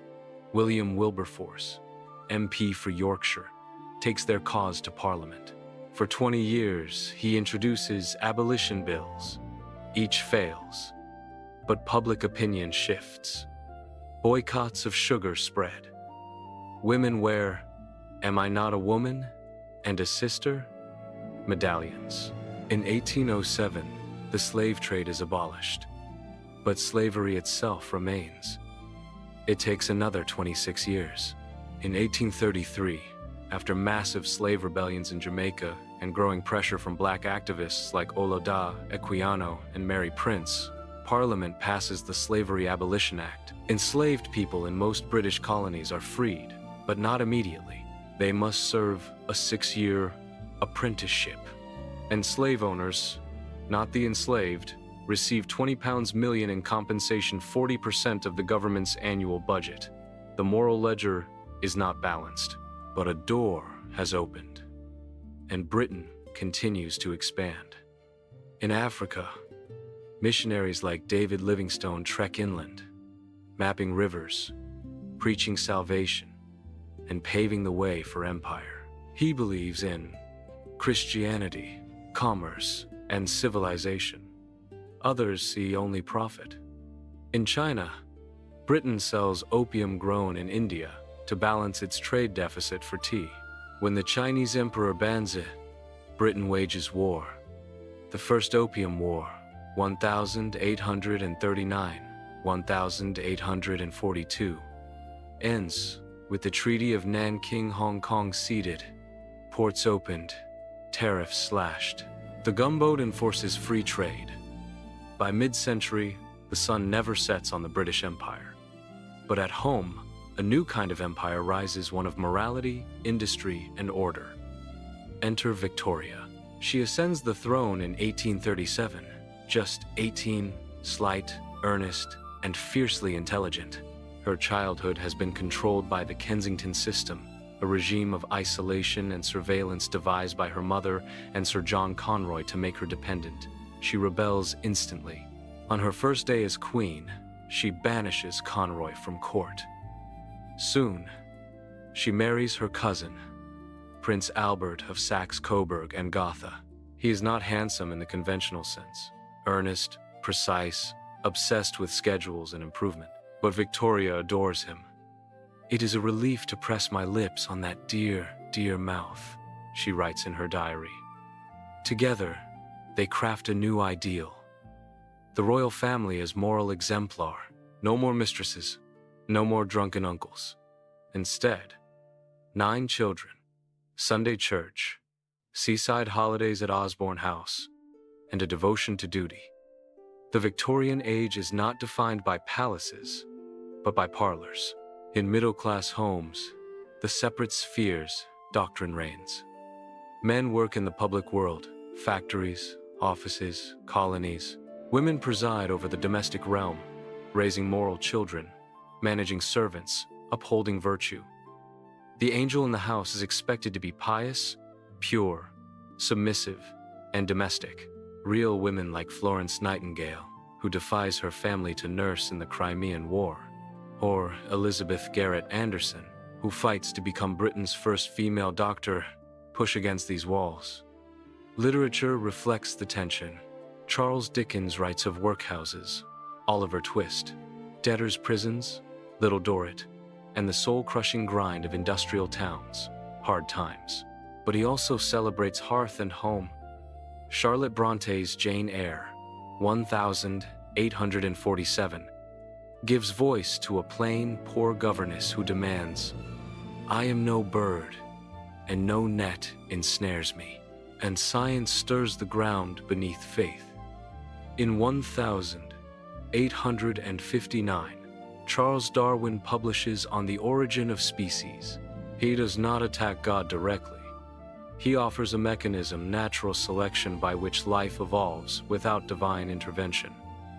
The public recoils, but quietly, many rethink creation. Albert, ever the reformer, organizes the Great Exhibition of 1851, a crystal palace of glass and iron in Hyde Park, showcasing the wonders of global industry. Indian silks, American reapers, British locomotives. 6 million visit. It is a triumph of peace, progress, and Pax Britannica. But in 1861, Albert dies of typhoid fever. Victoria collapses. She wears black for the rest of her life, 40 years. She withdraws from public view. Republicans grow louder. What use is a queen who never appears? Yet the empire expands without her. In India, the 1857 Sepoy Mutiny, a rebellion by Indian soldiers against British officers, shocks the nation. The company is dissolved. India becomes a crown colony. In 1877, Disraeli, the prime minister, has Victoria proclaimed Empress of India, a title she accepts with quiet pride. In Africa, the scramble begins. Missionaries, traders, and soldiers move inland. Cecil Rhodes dreams of a British corridor, from Cape to Cairo. The Maxim gun ensures it, but at home, reform grinds forward. The Reform Acts of 1832, 1867, and 1884 slowly extend the vote from wealthy landowners to urban workers to rural laborers, not to women. Not yet. Trade unions grow. The Chartists demand universal male suffrage, secret ballots, and annual parliaments. They fail, but their ideas win in time, and the cities try to heal. After the great stink of 1858, when the Thames stench forces Parliament to drape its windows in lime-soaked cloth, Joseph Bazalgette builds a modern sewer system. London's death rate plummets.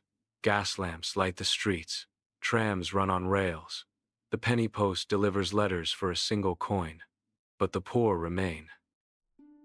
In the 1880 seconds, journalist Henry Mayhew documents the lives of street sellers, street performers, and street thieves in London labor and the London poor. His subjects include mudlarks who sift sewage for coal, matchstick girls whose jaws rot from phosphorus poisoning, and costermongers who sleep in barrows. Charles Booth maps poverty street by street. 1/3 of London lives in abject need, yet the myth endures. Britain is the workshop of the world. Its navy rules the seas. Its values industry, self-help, moral rectitude define civilization. This is the paradox of the Victorian age. It builds sewers and workhouses, It frees slaves and exploits coolies. It champions science and clings to faith. It empowers the middle class and ignores the masses. It mourns in black and conquers in red. And through it all, Victoria reigns not as a ruler, but as a symbol. When she dies in 1901, at age 81, the 19th century ends with her. The empire is at its height, covering a quarter of the globe, ruling 400 million people. But cracks appear. Ireland simmers. Labor organizes. Women demand the vote. Germany builds a navy. The age of smoke and steel has forged a global power. But the fires that built it may yet consume it. For now, the factories hum, the trains whistle, the ships sail, and in a million homes, gaslight flickers on family portraits, on Bible verses, on the quiet belief that progress is destiny. But destiny, as the 20th century will show, is never so certain. The rain falls differently in Ireland. Not harder, not heavier, but with a kind of ancient patience, as if the sky itself has been mourning for centuries. It soaks the peat bog, slicks the cobbled streets of Belfast, drums softly on the thatch of Connemara cottages. It is the same rain that fell on Tara, on Clontarf, on the fields of the Boyne. And in 1801, it falls on a newly erased line, on a land no longer a kingdom, but a province. The Act of Union is signed, not in joy, not in consent, but in pressure, panic, and political engineering. After the failed rebellion of 1798, led by the United Irishmen, a radical coalition of Protestants, Catholics, and dissenters who dreamed of a republic without distinction of sect or party, Westminster decides Ireland can no longer govern itself. Too rebellious, too divided, too close to France. William Pitt the Younger, Prime Minister of Great Britain, offers a deal: full political union in exchange for Catholic emancipation, the right of Catholics to sit in Parliament, hold office, and fully participate in civic life. The Irish Parliament, dominated by the Protestant ascendancy landowning Anglicans who control 95% of the land but make up just 10% of the population, resists at first. But then the bribes come. Peerages, pensions, promises. One by one, members are bought or cajoled. On the 1st of January 1801, the Kingdom of Ireland ceases to exist. Its parliament is dissolved. Its flag is folded. Its representatives, 100 MPs and 32 peers, travel to Westminster, where they are absorbed into the larger body like rain into the sea. Pitt expects to follow with emancipation, but King George III, deeply pious and mentally unstable, refuses. "I would rather risk my crown than violate my coronation oath to uphold the Protestant succession," he declares. Pitt resigns. Emancipation is delayed by 29 years. For the Irish Catholic majority, the Union is not unity. It is occupation. They are now ruled from London by a parliament they did not elect, dominated by landowners who view them as backward, superstitious, and dangerous. Their language, Irish Gaelic, is suppressed in schools. Their faith is tolerated but mistrusted. Their land is owned by absentee landlords who collect rent, then vanish back to England. And yet, life continues. In rural cabins, families gather around turf fires. The mother spins wool. The father tends a patch of potatoes. The children recite prayers in Irish. The priest visits once a month, often on horseback, his saddlebags full of sacraments and news. The hedge schools, illegal under old penal laws but now quietly tolerated, teach Latin, history, and rebellion disguised as poetry. But the potato is the true ruler of the Irish countryside. Cheap, nutritious, and abundant, it allows a family to survive on a single acre of rocky soil. By 1840, over 3 million Irish, mostly poor, mostly Catholic, depend on it for 80% of their calories. It is not a choice, but a necessity. A necessity, in Ireland, is always one harvest away from catastrophe. Then, in 1845, the wind changes.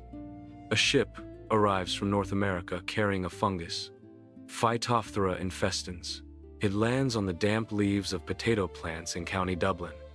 Within weeks, the tubers rot in the ground, black, mushy, stinking.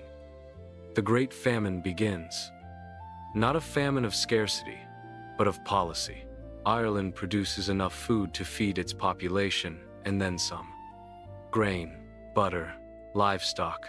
Thousands of tons are exported from Irish ports every week under armed guard.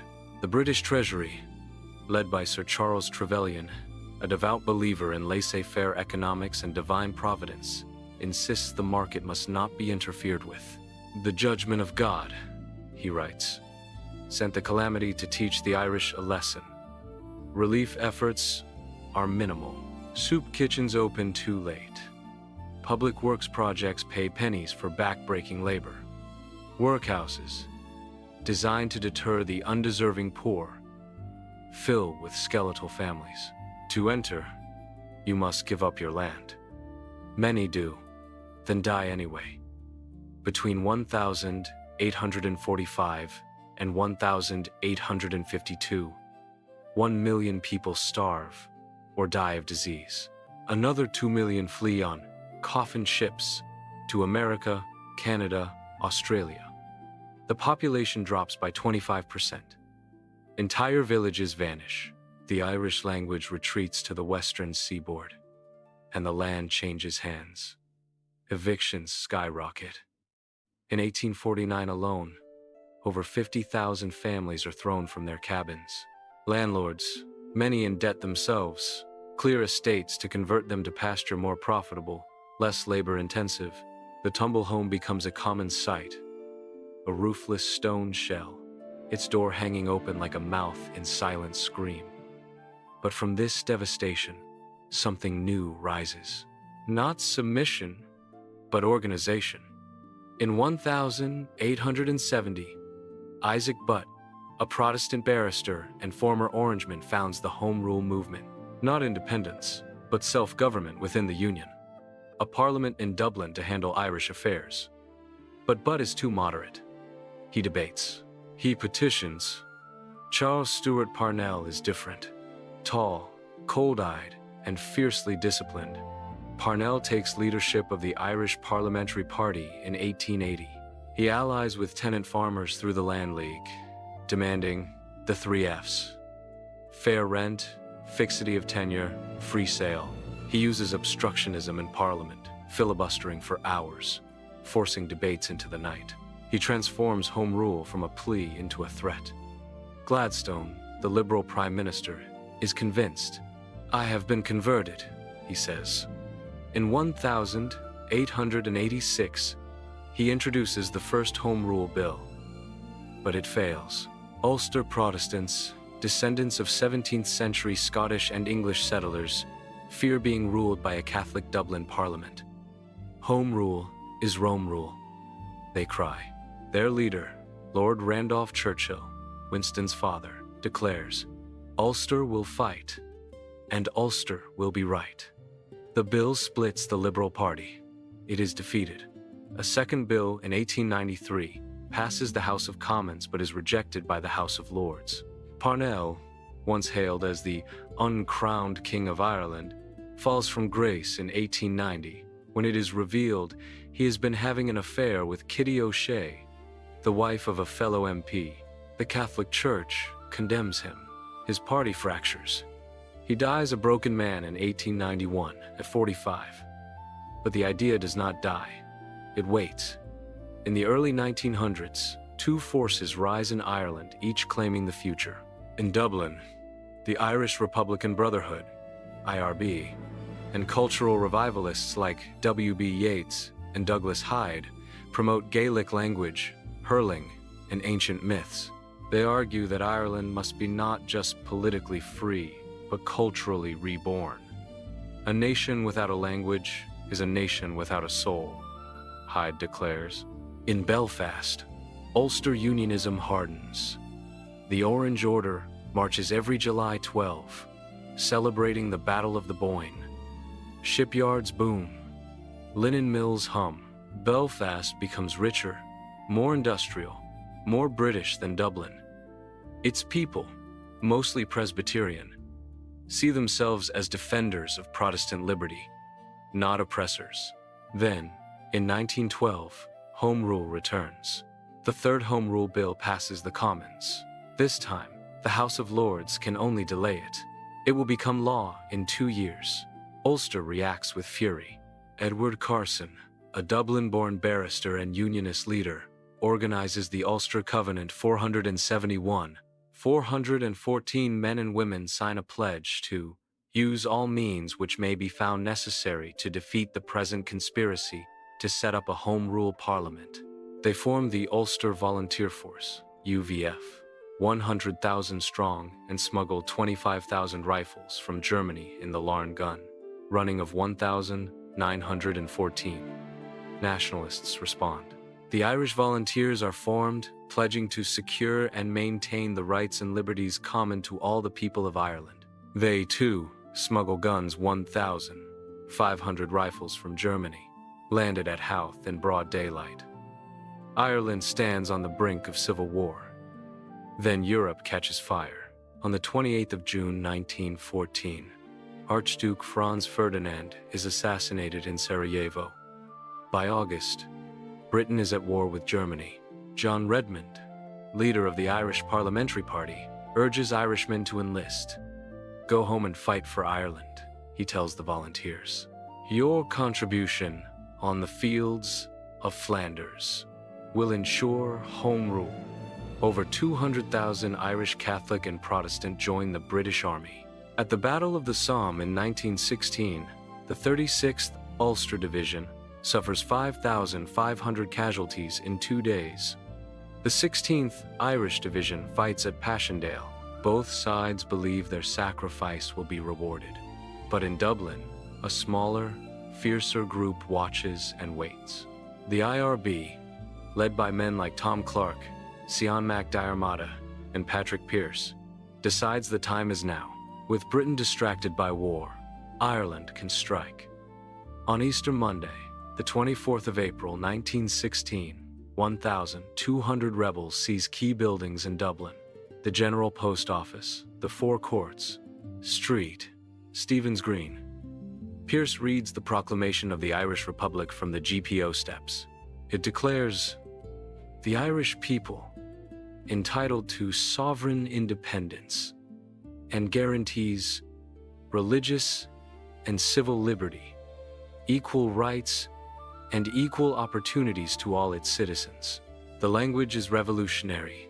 The execution is chaotic. The British respond with overwhelming force. Gunboats shell the city. The GPO burns. After 6 days, the rebels surrender. 15 are executed slowly, secretly, in Kilmainham jail. Pearse, Mac Diarmada, Clark.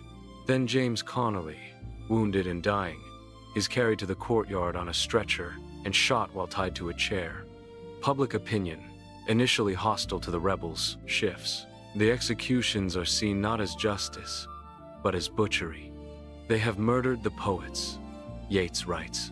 Sinn Féin, a previously minor party, wins a landslide in the 1918 general election, running on a platform of independence. Its members refuse to sit at Westminster. Instead, they form Dáil Éireann in Dublin. The War of Independence begins.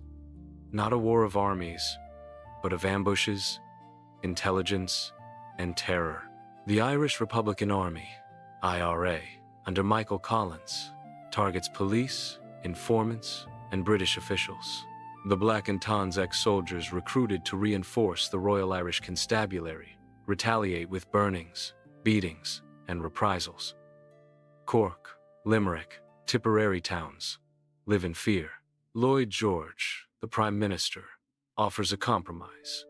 The Government of Ireland Act 1920. It partitions the island. 6 counties of Ulster, those with Protestant majorities, become Northern Ireland, with its own parliament at Stormont. The other 26 become Southern Ireland, But the South rejects it. They want a republic, not devolution. Finally, in 1921, a truce is called. Collins and Arthur Griffith negotiate with the British. The result, the Anglo-Irish Treaty. Southern Ireland becomes the Irish Free State, a self-governing dominion within the British Empire, like Canada or Australia. Its parliament must swear an oath of allegiance to the crown. Northern Ireland remains.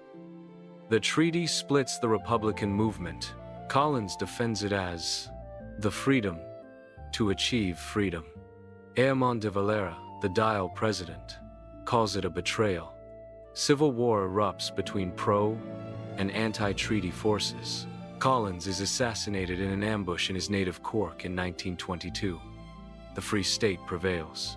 On the 6th of December, 1922, the exact date specified in the treaty, the Irish Free State is formally established. Northern Ireland opts out the next day. The partition is complete, not drawn by history, but by census data.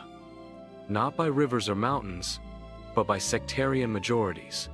A border of 310 miles, cutting through farms, rivers, railways.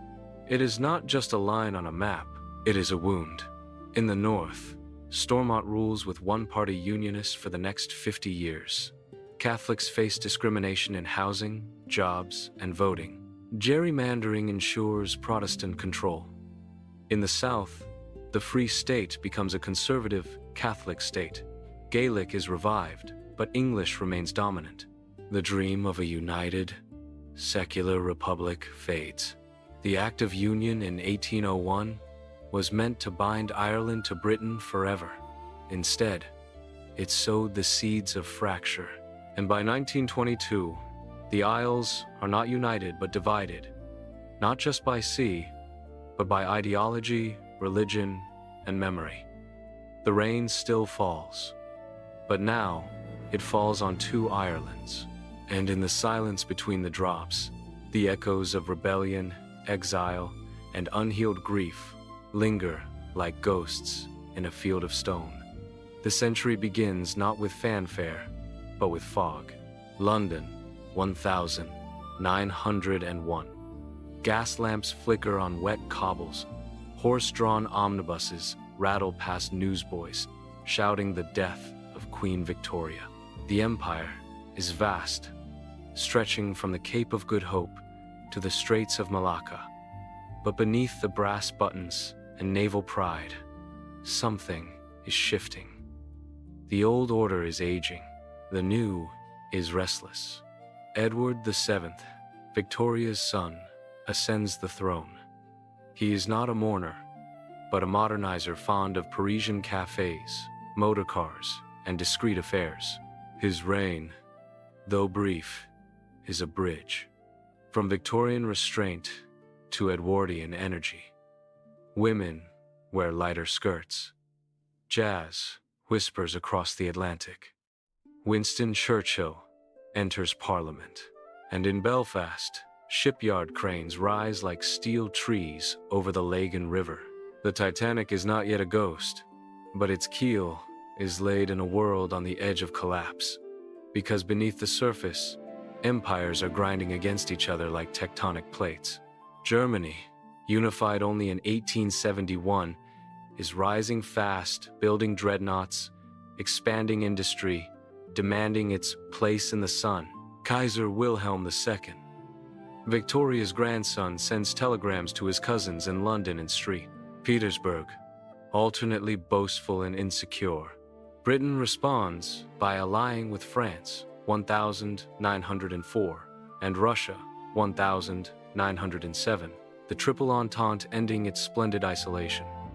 But alliances do not prevent war, they channel it. On the 28th of June 1914, a Bosnian Serb student named Gavrilo Princip shoots Archduke Franz Ferdinand in Sarajevo. The spark catches dry tinder. Within weeks, Europe is at war. Britain does not rush in. It hesitates until Germany invades neutral Belgium on August 4. Then, As guarantor of Belgian neutrality under the 1839 Treaty of London, Britain declares war. Few believe it will last long. Over by Christmas, they say. They are wrong. The war that follows is not one of cavalry charges and noble duels. It is industrialized slaughter. Machine guns fire 600 rounds per minute. Artillery shells churn the earth into liquid mud. Poison gas turns lungs to jelly. And in the trenches stretching 475 miles from the North Sea to Switzerland, men live like moles in a world of rats, lice, and constant dread. Over 2 million British and Empire troops will serve on the Western Front. Nearly 900,000 will die. Among them are poets. Rupert Brooke, who writes in 1914, "If I should die, think only this of me, that there's some corner of a foreign field that is forever England." He dies of sepsis on a hospital ship before seeing battle. Wilfred Owen, who returns from the front to write, "My subject is war, and the pity of war. The poetry is in the pity." He is killed 1 week before armistice, his parents receiving the telegram as church bells ring for peace. But the war is not only fought in France. At Gallipoli, in 1915, British and Anzac troops land on Turkish shores in a disastrous campaign meant to knock the Ottoman Empire out of the war. They are pinned on cliffs by Turkish defenders, led by Mustafa Kemal, later Ataturk. After 8 months and 250,000 Allied casualties, they withdraw in silence. In Mesopotamia, British troops march toward Baghdad only to be besieged at Kut. In East Africa, a guerrilla war drags on for 4 years. And at home, life changes. Conscription begins in 1916. The Defense of the Realm Act, DORA, gives the government sweeping powers to seize land, fix prices, censor the press. Pub hours are shortened partly to keep workers sober, partly to conserve grain for bread. And women step into the void. Over 900,000 women work in munitions, factories, filling shells with TNT, their skin turning yellow from chemicals, earning the nickname Canary Girls. Others drive ambulances, operate trams, and tend fields as part of the Women's Land Army. They do not wear uniforms. They wear trousers unthinkable before the war, and they demand more. The suffrage movement split before the war between militant suffragettes, led by Emmeline Pankhurst's WSPU, and constitutional suffragists, led by Millicent Fawcett's News, unites in wartime service. The government, needing their labor, softens its stance. In 1918, the Representation of the People Act grants the vote to women over 30 who meet property qualifications. Not full equality, but a crack in the door. The war ends on the 11th of November, 1918. But peace does not return. The Treaty of Versailles punishes Germany with reparations, territorial losses, and the war guilt clause. British soldiers come home to unemployment, trauma, and a nation unwilling to speak of their suffering. Shell shock is misunderstood as cowardice. Many are institutionalized. The empire is strained. In India, the 1919 Amritsar massacre, where British troops fire on a peaceful crowd, killing 379, turns nationalist sentiment against Britain forever. In Ireland, as covered earlier, the Easter Rising and War of Independence fracture the Union, and Britain itself is changing. The 1926 general strike, called by miners protesting wage cuts, paralyzes transport and industry for 9 days. The government uses the BBC, founded in 1922, and military lorries to deliver newspapers. The strike fails, but it signals a new era. Class conflict is no longer theoretical. Then, the crash. Wall Street collapses. The Great Depression spreads. In Britain, exports plummet. Unemployment soars to 3,022% of the workforce. In Jarrow, Shipbuilders march 300 miles to London to plead for work. They are ignored by Parliament. The 1,930 seconds are a decade of shadows. While the South enjoys light and bright suburbs and wireless radios, the North drowns in unemployment. George Orwell, in The Road to Wigan Pier, 1937, documents miners living in slums with no hot water, their lungs blackened, their children malnourished, and abroad, fascism rises. Hitler becomes Chancellor of Germany in 1933. Mussolini rules Italy. Franco wins the Spanish Civil War in 1939. Britain, scarred by the Great War, chooses appeasement. Prime Minister Neville Chamberlain meets Hitler in Munich in 1938. He returns waving a paper, "Peace for our time." But the peace lasts 11 months. On the 1st of September 1939, Germany invades Poland. Britain declares war on September 3. This time, there is no illusion of a short conflict. World War II is total war, not just armies, but entire societies mobilized. Evacuation begins within days. Over 1.5 million children are sent from cities to the countryside, many never seeing their parents again. Some are housed in stately homes, others in barns. A few are turned away as too dirty. Blackout curtains go up, streetlights vanish, even the glow of a cigarette is forbidden. Then the Blitz. From September 1940 to May 1941, German bombers attack London nightly. Buckingham Palace is hit. St. Paul's stand defiant amid firestorms. In the East End, entire neighborhoods vanish. Families sleep in underground stations, platforms lined with mattresses, children playing among the rails. Over 40,000 civilians die in the Blitz. Yet morale holds, fueled by radio broadcasts, communal spirit, and Churchill's speeches. We shall fight on the beaches. But the war is global. In North Africa, the 8th Army battles Rommel's Afrika Korps. At El Alamein in 1942, Montgomery turns the tide. Churchill calls it the end of the beginning. In the Atlantic, U-boats sink supply ships. Britain survives only because convoys from America bring food, oil, and arms. The Lend-Lease Act, 1941, saves the island. In Asia, the fall of Singapore in 1942, where 80,000 British and Commonwealth troops surrender, is called the worst disaster in British military history. And at home, women again fill the gaps. Over 7 million women work by 1943, 80% of those aged 1959. They weld ships, fly planes as part of the ATA, Air Transport Auxiliary, and decode German messages at Bletchley Park, where Alan Turing cracks the Enigma code, shortening the war by an estimated 2 years. Rationing is strict meat, butter, sugar, clothes, but it is fair. Everyone gets the same coupons.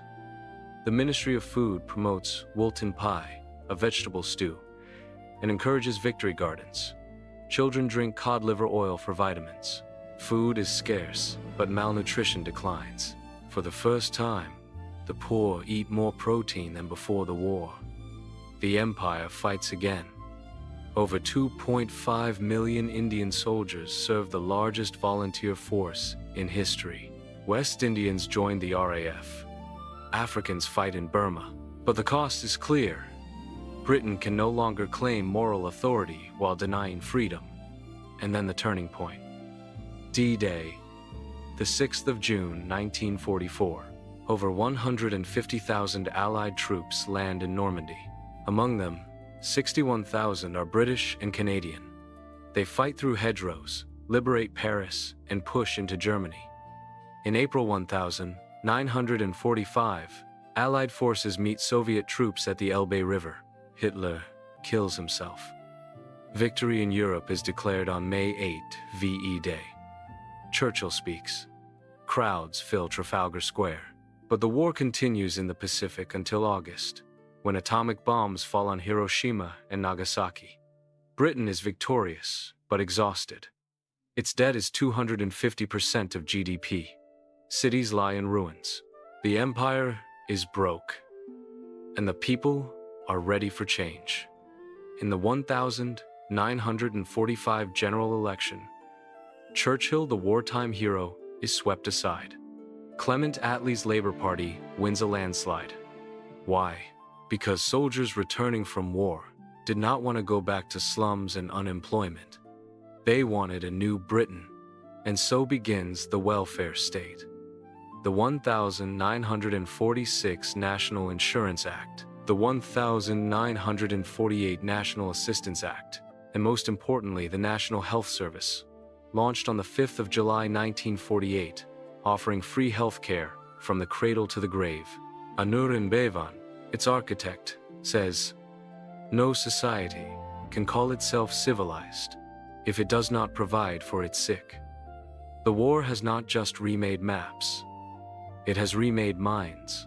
No longer is Britain a nation of deference and class. It is a nation of shared sacrifice, collective responsibility, and quiet revolution. The empire, once the sun's constant companion, begins to set. But in the ashes of war, something new rises. Not an empire, but a social contract. And as the last bombs fall silent, the first babies of the baby boom are born not into a world of glory, but of grit, hope, and the quiet belief that tomorrow can be better than today. Because the wars did not just destroy, they cleared the ground. And from that ground, a new United Kingdom wounded. The war is over, but silence does not follow. In the summer of 1945, Britain exhales not in relief, but in exhaustion. Cities lie in rubble. Factories stand idle. Men return from battle with haunted eyes and no jobs to greet them. Rationing continues not just for sugar and meat, but for bread, introduced in 1946 for the first time ever, and even potatoes. The empire that won the war is bankrupt, its coffers emptied by debt, its industries worn thin by 6 years of total mobilization. And yet, something new stirs. Not in palaces or parliaments, but in council houses, classrooms, and National Health Service clinics. The people have spoken. In the July 1945 general election, they reject Winston Churchill, the architect of victory, and elect Clement Attlee's Labour Party in a landslide.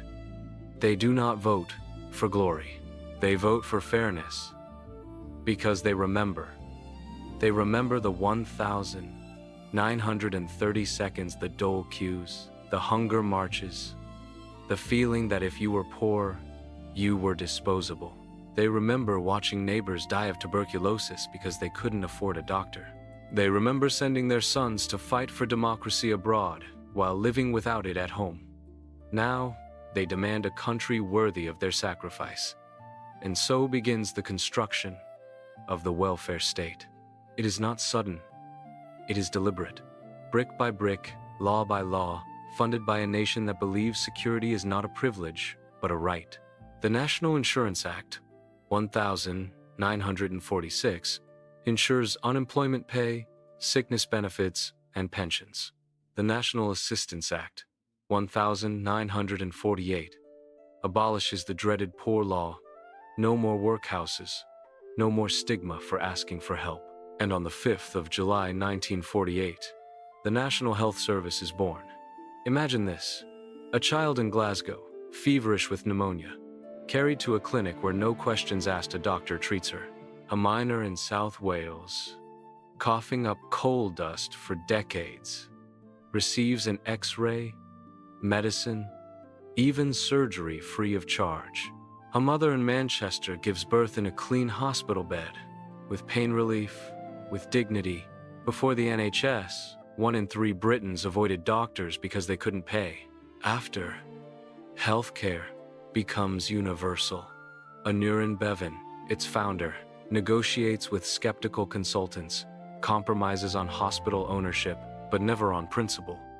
The sound of bedpans clattering in palaces must not drown out the cries of the sick in slums. It is revolutionary, not with guns, but with stethoscopes. But while Britain rebuilds inward, it unravels outward. The empire, stretched across 3 continents, home to 400 million people, can no longer be held. Not by force, not by will. The war has drained its moral authority as much as its finances. In 1947, Britain grants independence to India and Pakistan. It is not gracious. It is chaotic. The partition drawn by a British lawyer, Cyril Radcliffe, who had never visited India, is a bloodbath. Hindus, Muslims, Sikhs flee across newly drawn borders. Trains arrive full of corpses. Over 1 million die. 15 million are displaced. Yet, the retreat continues. Ceylon, 1948. Burma, 1948. Malaya, 1957. Ghana, 1957. The first sub-Saharan colony to gain independence, led by Kwame Nkrumah, a London-educated lawyer who once marched in London demanding colonial reform. Britain does not always go quietly. In Kenya, the Mau Mau Uprising, 1952-1960, is met with brutal repression detention camps, torture, mass executions. Decades later, the British government will pay £20 million in compensation to survivors. In Cyprus, in Aden, in Malaya, the pattern repeats: negotiate, suppress, withdraw. The imperial mindset does not vanish overnight. It lingers in language, in attitudes, in the belief that Britain's civilizing mission was noble, even as it unravels. But the world is changing. The United Nations declares self-determination a human right. The United States and Soviet Union oppose colonialism, each for their own reasons. And Britain, weary and broke, concedes. By 1967, even Aden, the last British base east of Suez, is abandoned. The empire, once painted pink on schoolroom maps, fades to memory. But at home, a different revolution unfolds. The 1950 seconds bring not austerity, but affluence. Television arrives. By 1955, half of British homes own a set. Families gather to watch the Quatermass Experiment, Hancock's Half Hour, the coronation of Elizabeth II, a young queen, radiant in ermine, crowned in Westminster Abbey as the first televised monarch. Consumer goods flood the market: washing machines, refrigerators, radios. Cars like the Morris Minor and Mini become attainable for the working class. Higher purchase, buy now, pay later, fuels a boom in domestic comfort. And yet, beneath the gloss, tensions simmer. Class remains. Oxbridge still trains the elite. Grammar schools offer meritocratic escape for bright working-class children, but only if they pass the 11+ exam. Those who fail go to secondary moderns, often tracking them into manual labor for life. But culture begins to shift. In 1956, John Osborne's play Look Back in Anger opens in London. Its protagonist, Jimmy Porter, is furious, not at war, not at poverty, but at the emptiness of post-war Britain. He is angry, disillusioned, articulate. He gives birth to the angry young men, a generation of writers, playwrights, and filmmakers who reject polite society and demand authenticity. Music follows. In Liverpool, 4 working-class boys, John, Paul, George, and Ringo, form a band. They play in Hamburg clubs, return in suits, and ignite Beatlemania. By 1964, I Want to Hold Your Hand tops the US charts. They appear on The Ed Sullivan Show. The British invasion begins. Rock and roll, once an American phenomenon, becomes British.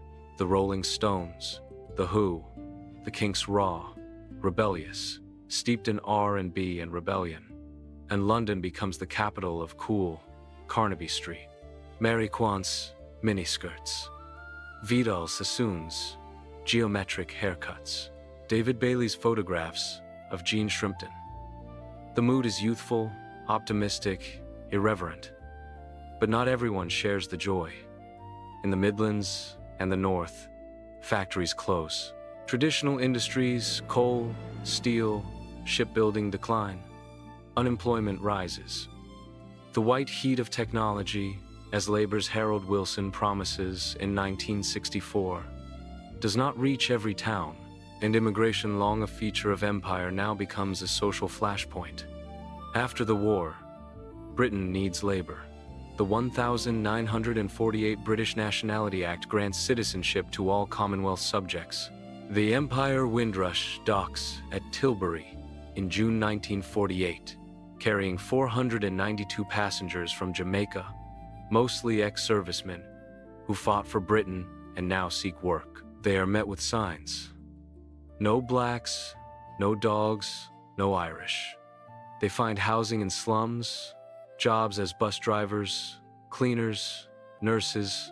They build communities in Brixton, Notting Hill, Smethwick. In 1958, race riots erupt in Notting Hill. White teddy boys attack black families with iron bars. The police are slow to respond. In 1962, the Commonwealth Immigrants Act restricts entry. In 1968, Enoch Powell, a conservative MP, delivers his Rivers of Blood speech, warning of racial conflict. He's dismissed from the shadow cabinet, but hailed as a hero by many. Britain is no longer white, Protestant, and homogeneous. It is multiracial, multi-faith, and uneasy about it. Meanwhile, in Northern Ireland, peace is fraying. Since 1921, Northern Ireland has been governed by a Protestant-dominated unionist regime at Stormont. Catholics face gerrymandering, job discrimination, and police brutality. They are treated as second-class citizens in their own land. In 1967, inspired by Martin Luther King Jr., they formed the Northern Ireland Civil Rights Association. They march for one man, one vote, for fair housing. The state responds with batons, water cannons, and gunfire. On the 30th of January 1972, Bloody Sunday, British paratroopers shoot 26 unarmed civil rights marchers in Derry. 14 die. The conflict explodes. The troubles begin. The IRA, dormant since the 1922, re-emerges as a militant force. Loyalist paramilitaries retaliate. Bombings, shootings, and internment, without trial, become routine. Over 3,500 will die in the next 30 years. British troops, sent in 1969 to keep the peace, become occupiers in Catholic eyes. The island fractures, not just politically, but emotionally.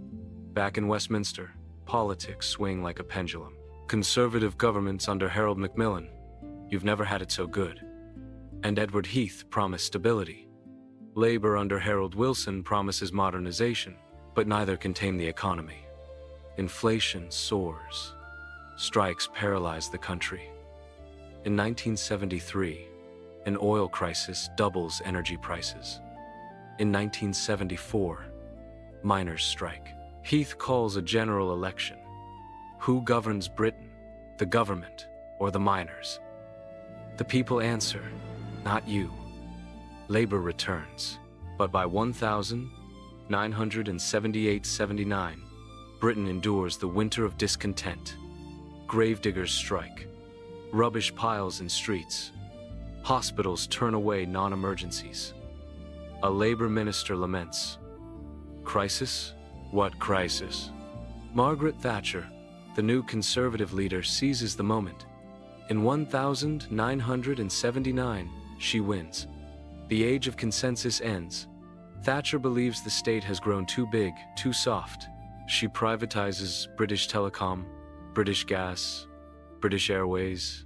She breaks the power of unions, most famously in the 1984-85 miners' strike, where Arthur Scargill's NUM is defeated after a bitter year-long battle. She champions individualism, home ownership, right to buy council houses, and deregulation. Her policies enrich some, especially in the South, and devastate others. Whole communities in Wales, Scotland, and the North lose their industries, their identity, their future.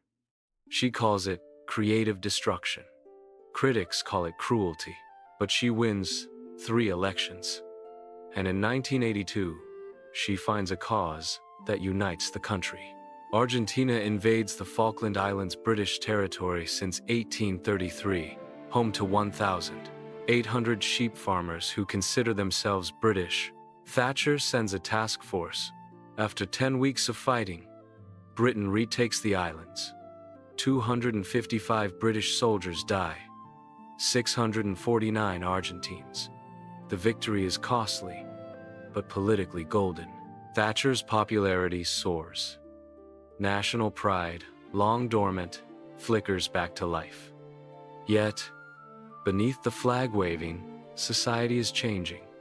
Women enter the workforce in record numbers. The Equal Pay Act, 1970, and Sex Discrimination Act, 1975, chip away at legal inequality.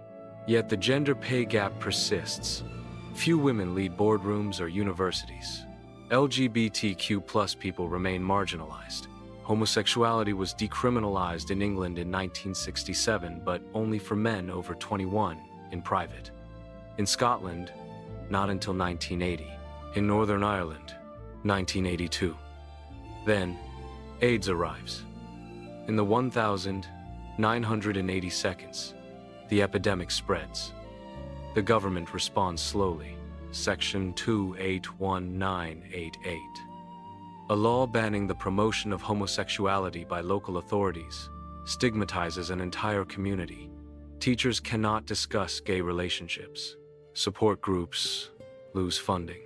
Yet, resistance grows. Organizations like Stonewall form. Activists march.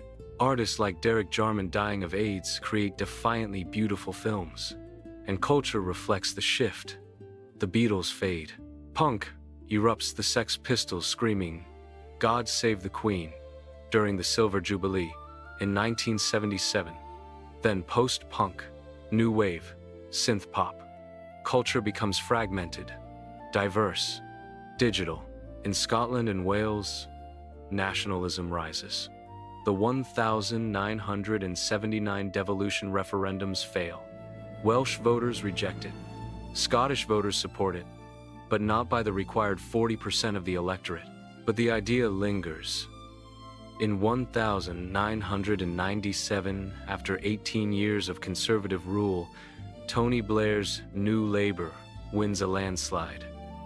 He promises a third-way market, friendly but socially just, and he delivers on devolution. A Scottish Parliament is established in Edinburgh, a Welsh Assembly in Cardiff. The Union, strained but intact, adapts. But the greatest challenge remains in the North. In 1998, after decades of violence, secret talks, and courageous diplomacy, the Good Friday Agreement is signed. It is not peace. It is a framework for peace. Paramilitary weapons are decommissioned. Prisoners are released. Power is shared between Unionists and Nationalists in a new Northern Ireland Assembly. Most importantly, it affirms a principle. Northern Ireland will remain part of the UK so long as a majority wishes it. But if a majority ever votes for unification with Ireland, Britain will not stand in the way. It is democracy, not dogma. The agreement ends the worst of the violence, but scars remain. As the 20th century closes, Britain stands transformed. The empire is gone. The class system is weakened, but not dead. The welfare state is under pressure, but not abolished.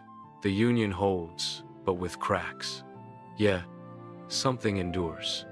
Not empire, not industry, but a quiet belief that society can be remade, not by revolution, but by reform.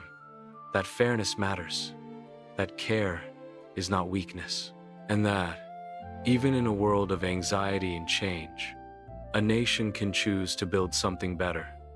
Not perfect, but worth dreaming of. The fog hasn't lifted. It never really does. But in 1997, something shifts in the air.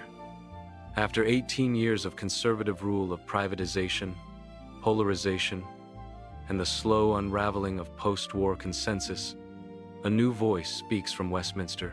Young, polished, relentlessly optimistic, Tony Blair steps onto the steps of 10 Downing Street and declares, "A new dawn has broken." Has it not? It is May 2. The sun is out. Labour has won a landslide. For many, it feels like deliverance. Blair's New Labour is not your grandfather's party. It ditches Clause 4, the historic commitment to nationalization, and embraces markets, media, and modernity. Slicked by spin doctors like Alastair Campbell, guided by focus groups, dressed in sharp suits, it speaks the language of aspiration, not class war. And for a while, it works. The economy grows, unemployment falls, crime dips. The minimum wage arrives in 1999. The Bank of England gains independence to set interest rates, a quiet revolution in economic governance. But Blair's greatest domestic legacy is constitutional. In 1998, after referendums in Scotland and Wales, a Scottish Parliament opens in Edinburgh and a Welsh Assembly in Cardiff. Devolution is not independence, it is autonomy within the Union. Scotland gains control over health, education, and justice. Wales, initially lesser powers, will grow stronger over time. In Northern Ireland, peace, not just ceasefire, takes fragile root. The Good Friday Agreement, signed in April 1998, ends 30 years of bloodshed. Paramilitary weapons are decommissioned. Prisoners are released. Power sharing begins, however uneasily. The agreement is not perfect, but it is human. And in London, a new mayor, Ken Livingstone, is elected in 2000, giving the capital its own voice for the first time in centuries. The union is not dissolving, it is decentralizing. For a moment, Britain feels renewed. But then the 11th of September 2001, the world changes. Twin Towers fall, smoke rises over Manhattan, and Tony Blair, standing shoulder to shoulder with George W. Bush, declares, "This is not a battle between the West and Islam. It is a battle between civilization and barbarism." Britain follows America into Afghanistan in 2001, then Iraq in 2003. The Iraq War is the defining rupture of Blair's premiership. He claims Saddam Hussein possesses weapons of mass destruction. The intelligence is dodgy, as one MP puts it. No WMDs are ever found. Over 1 million Iraqis die in the ensuing chaos. 179 British soldiers lose their lives. Mass protests erupt across the UK. 2 million march in London in February 2003, the largest demonstration in British history. But Blair proceeds. The Chilcot Inquiry, published in 2016 after years of delay, concludes that the war was launched on flawed intelligence, with inadequate planning for the aftermath, and that peaceful options had not been exhausted. Blair's reputation never recovers. He steps down in 2007. Gordon Brown, his longtime rival at the Treasury, takes over just in time for the global financial crisis. In 2008, Lehman Brothers collapses, banks freeze, credit vanishes. The UK, with its oversized financial sector, is hit hard. The government bails out RBS and Lloyds, spending £137 billion of public money. Unemployment soars. Austerity begins. David Cameron's Conservatives win in 2010, not with a majority, but in coalition with the Liberal Democrats. They promise to eliminate the deficit, not with tax hikes, but with spending cuts. Public sector wages freeze. Local councils/libraries, youth centers, bus routes, welfare benefits are capped. The bedroom tax penalizes social housing tenants deemed to have spare rooms.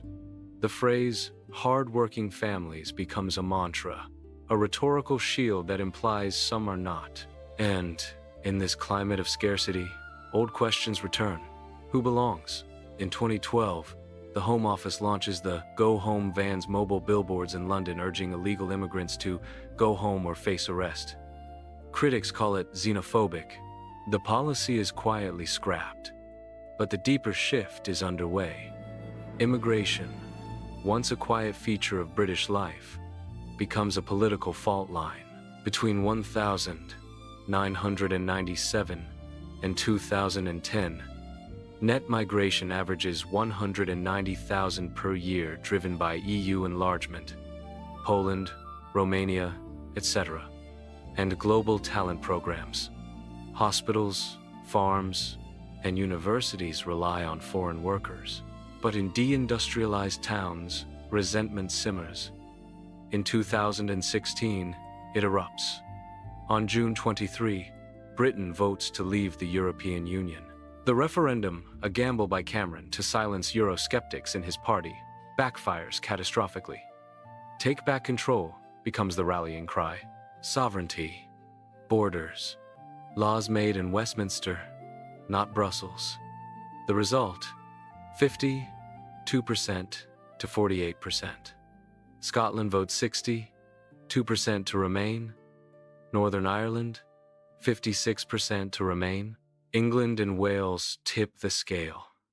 The Union, already strained by devolution, now faces existential stress. Brexit is not just economic. It is cultural, psychological, a repudiation of the post-1945 consensus that Britain's future lies in partnership, not isolation. The years that follow are chaotic.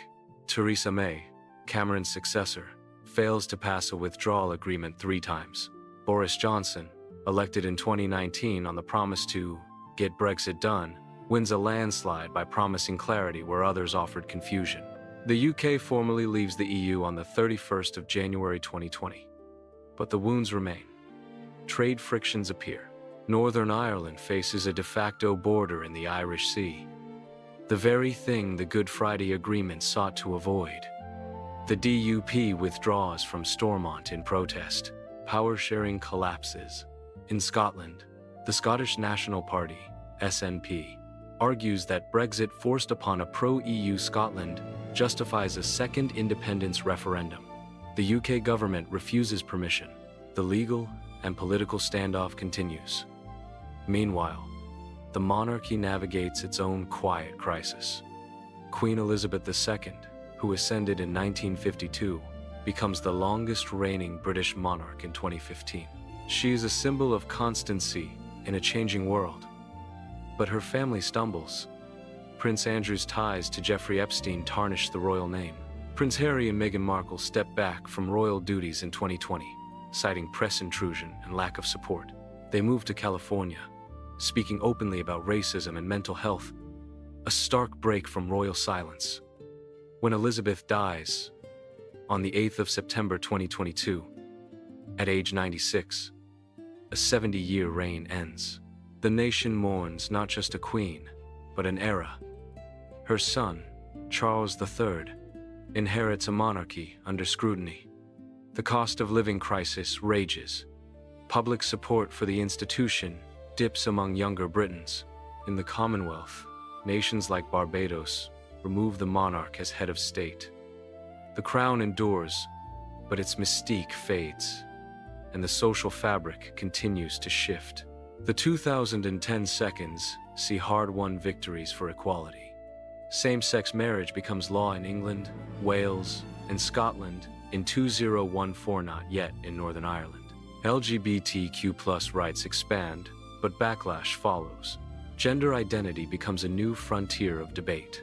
The Gender Recognition Act, 2004, allows legal gender change, but calls grow for reform simpler, self-declared transitions. Opponents warn of risks to women's spaces. The debate grows heated, personal, often cruel. Meanwhile, climate change moves from theory to reality.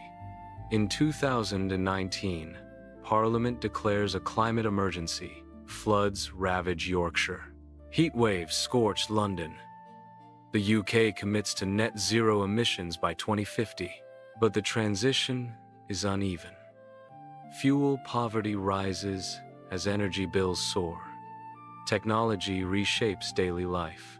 Smartphones, social media, gig, economy apps, Uber, Deliveroo, TaskRabbit create convenience and precarity in equal measure. Young people work multiple jobs. Home ownership, once a rite of passage, slips out of reach. The average first-time buyer is now 34. Housing shortages, stagnant wages, and student debt create a generation rent that feels locked out of the future their parents took for granted. And then pandemic. In March 2020, Britain locks down. Streets empty. Pubs close. Clapping for carers echoes every Thursday night. The NHS, once taken for granted, becomes sacred, but the government falters. PPE shortages, delays in lockdown. The Dominic Cummings scandal, where the Prime Minister's chief advisor drives 260 miles during lockdown, erodes trust. Over 220,000 officially recorded deaths. Many believe the true toll is higher. The crisis exposes deep inequalities. Care home residents are neglected. BAME communities suffer disproportionately. The vulnerable pay the price. After Johnson, a series of short-lived premieres follow. Liz Truss lasts 49 days. Her mini-budget triggers market chaos. Rishi Sunak, the first British Asian Prime Minister, restores calm but not confidence. By 2025, Britain stands at a crossroads. The economy stagnates. Public services creak. Austerity's legacy lingers in potholed roads and waiting lists. But something endures. Not empire, not industry, not even certainty, but resilience. In community kitchens, in mutual aid groups, in local elections, people rebuild what institutions have frayed. The idea of Britain is no longer monolithic. It is plural. Scottish, Welsh, Northern Irish, English, immigrant, indigenous, queer, disabled, young, old. The union holds, not because it is inevitable, but because enough people still believe it can be reformed, not abandoned. And in quiet moments on a train through the Pennines, in a pub in Cardiff, in a mosque in Bradford, in a village hall in the Highlands, ordinary lives continue. Not with grand speeches, but with small acts of care. Because history is not only made in parliaments and palaces, it is made in kitchens, classrooms, hospitals, and gardens. In 2025, as you listen to this, the United Kingdom is not a finished story. It is a conversation. One about who we are, who we've been, and who we might yet become. And that conversation, messy, unresolved, deeply human, is still unfolding. If you've stayed with us through the long arc of this island's story, from the silent stones of Orkney to the restless streets of modern London, thank you. You've walked with kings and peasants, rebels and reformers, through plague, war, empire, and peace. If this journey brought you comfort, clarity, or quiet reflection, consider liking this video and subscribing, but only if it truly resonates with you. Your support helps keep these stories alive, one whisper at a time. Until next time, rest well, and may your dreams be as deep and enduring as history itself.